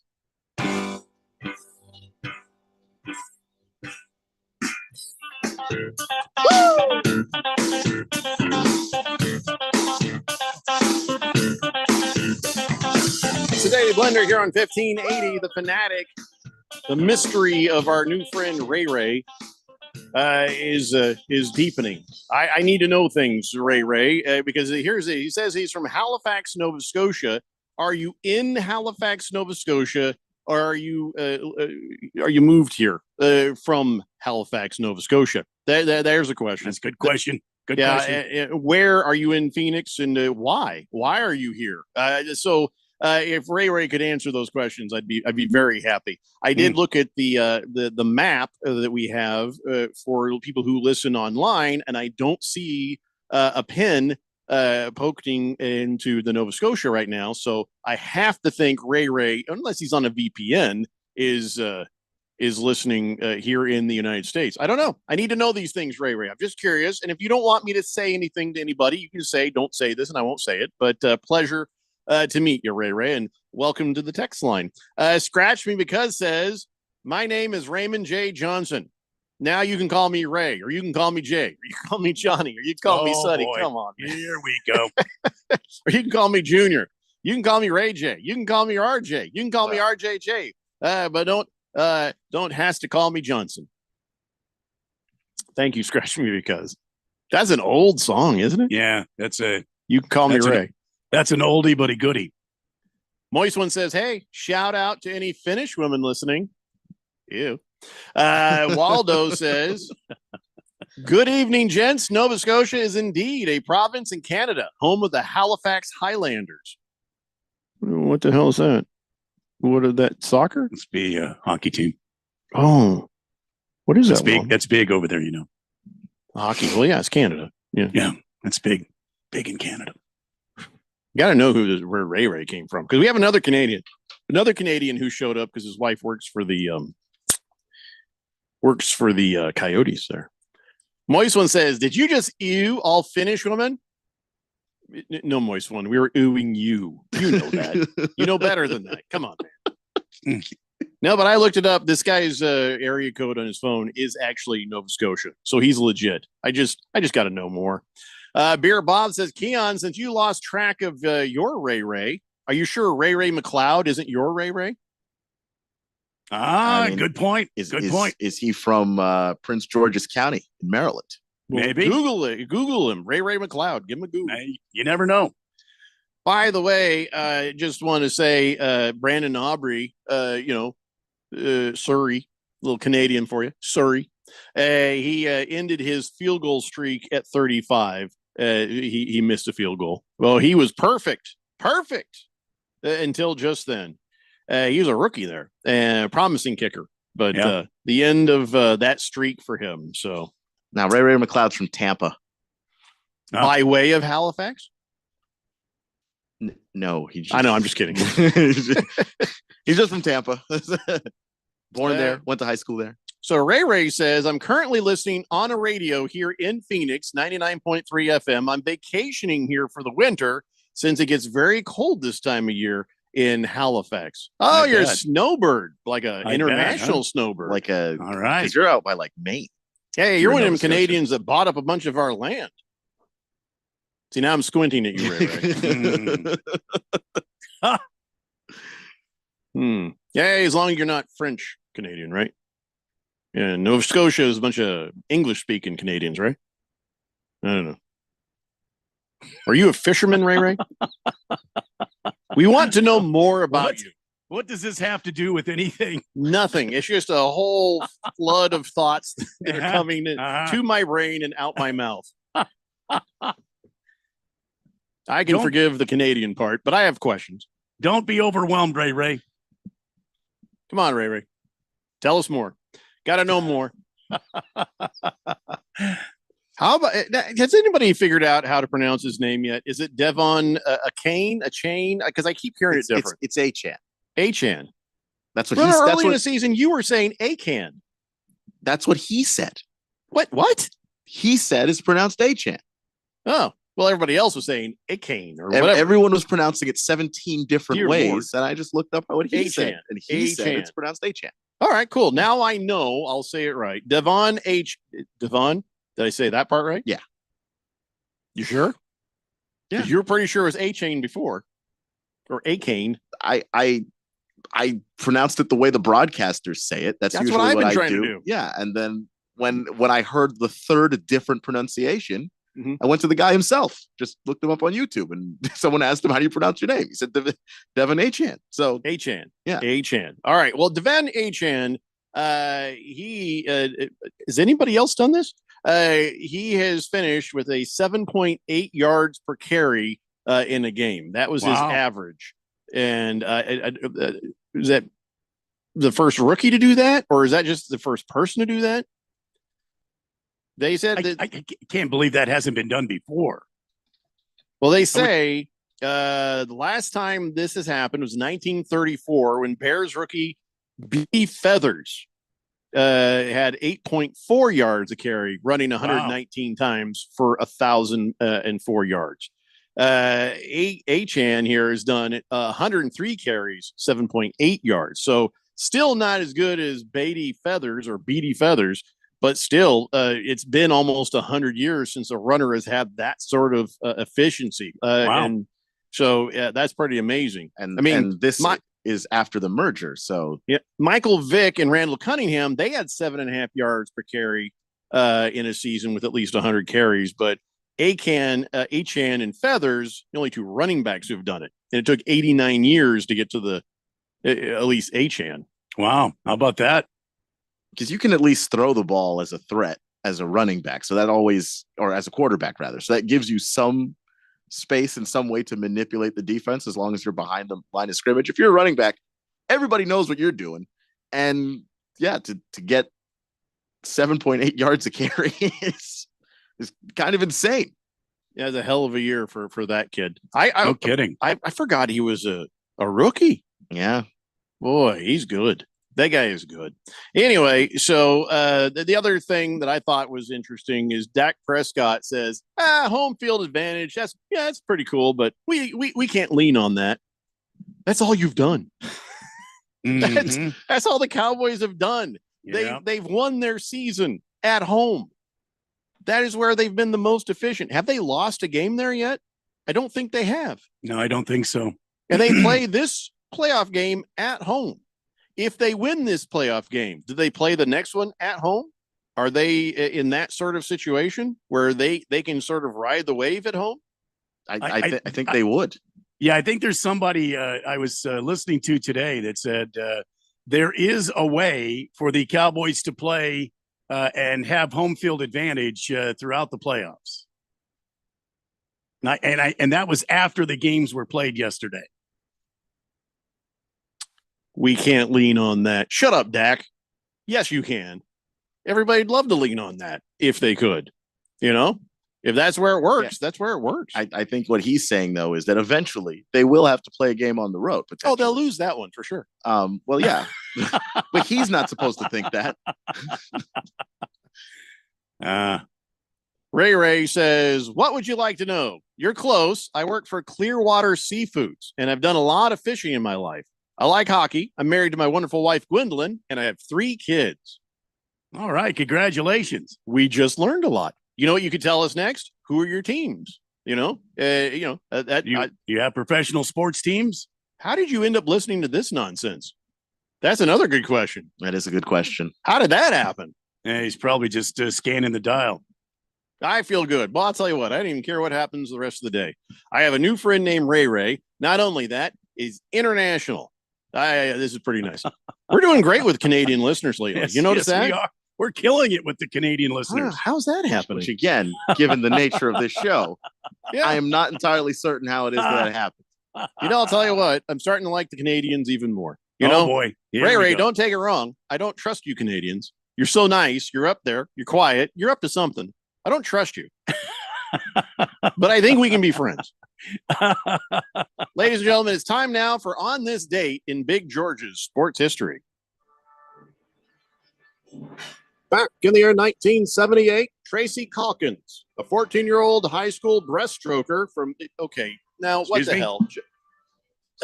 From that, yeah. Hold on, I better pre-read this one from George.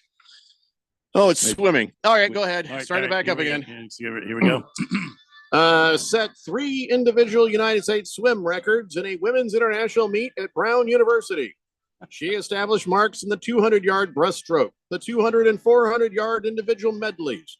Calkins won 48 United States national titles, the most ever from 78 to 84, and is widely considered as the greatest female American breaststroker ever.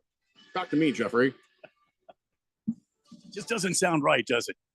No, it does. I just feel like you just can't you just say swimmer? I mean, I feel like you could say that she's a swimmer. She specialized in the breaststroke, and then for the rest of it, just keep referring to her as a swimmer. On this show, George, you really, and Moist One is sitting right there. And you know that there is some filth already pouring out of his mind right now as we speak. Moist One, not me. Moist One, not you. By the way, touchdown Wolverines. Oh, Donovan Edwards. So it's First 7-0? drive. Yeah. They were playing Sweet day. Playing bully ball to start. They were just pushing him around. I got a new friend, Ray, and Michigan's losing. Right? I believe Michigan's winning. Did you say Huskies or Wolverines? I said Wolverines. Oh, damn it. That's not good. That's not a good day. Yeah. Still a good day. I got a friend named Ray. Not a good day. Come on, Michael Penis Jr. You can do it. It's Penix. That's what I said, Randy. Don't be a child. It really isn't, but it's all right. Heavy Metal Maniac says, a lot of Canadians buy homes in Arizona to get out of the winter in Canada. Some have moved and lived here. Yeah, see, that's smart. That's what I would do the same thing. I talk about if I win the lottery, I'm going to buy a $72 million island up in Montana. Yeah. Oh, hell no. I'm not going to be hanging around there when it gets too cold. I'll be there for, look, it's snowing. Yay. Pack the car. And then we're gone. Yes. That was Ezekiel Elliott Sunday. Yeah. What's that? Ezekiel Elliott said, I always wanted to play in a snow game when I was a kid. And no, you know what? They stink. Yeah. They look fun till you're in one. Not a fan. I don't ever want to play in one again. Try playing in a wet snow game. That's what I did when I was a kid. I had in junior high played. It was snowing, and then it rained. Oh, and then and it was as miserable as you think it would be. Nobody wanted to hit anybody. They were just kind of barely shoving when they were blocking. Little matador defense. Yeah, it was miserable. So yeah. All right, ladies and gentlemen, that's going to wrap it up for this edition of the Daily Blender. We're going to go watch the national championship game, and we will be back in your radios again tomorrow at 3 p.m. It's the Daily Blender here on 1580 The Fanatic. Good night, Ray Ray. You can do it all by yourself.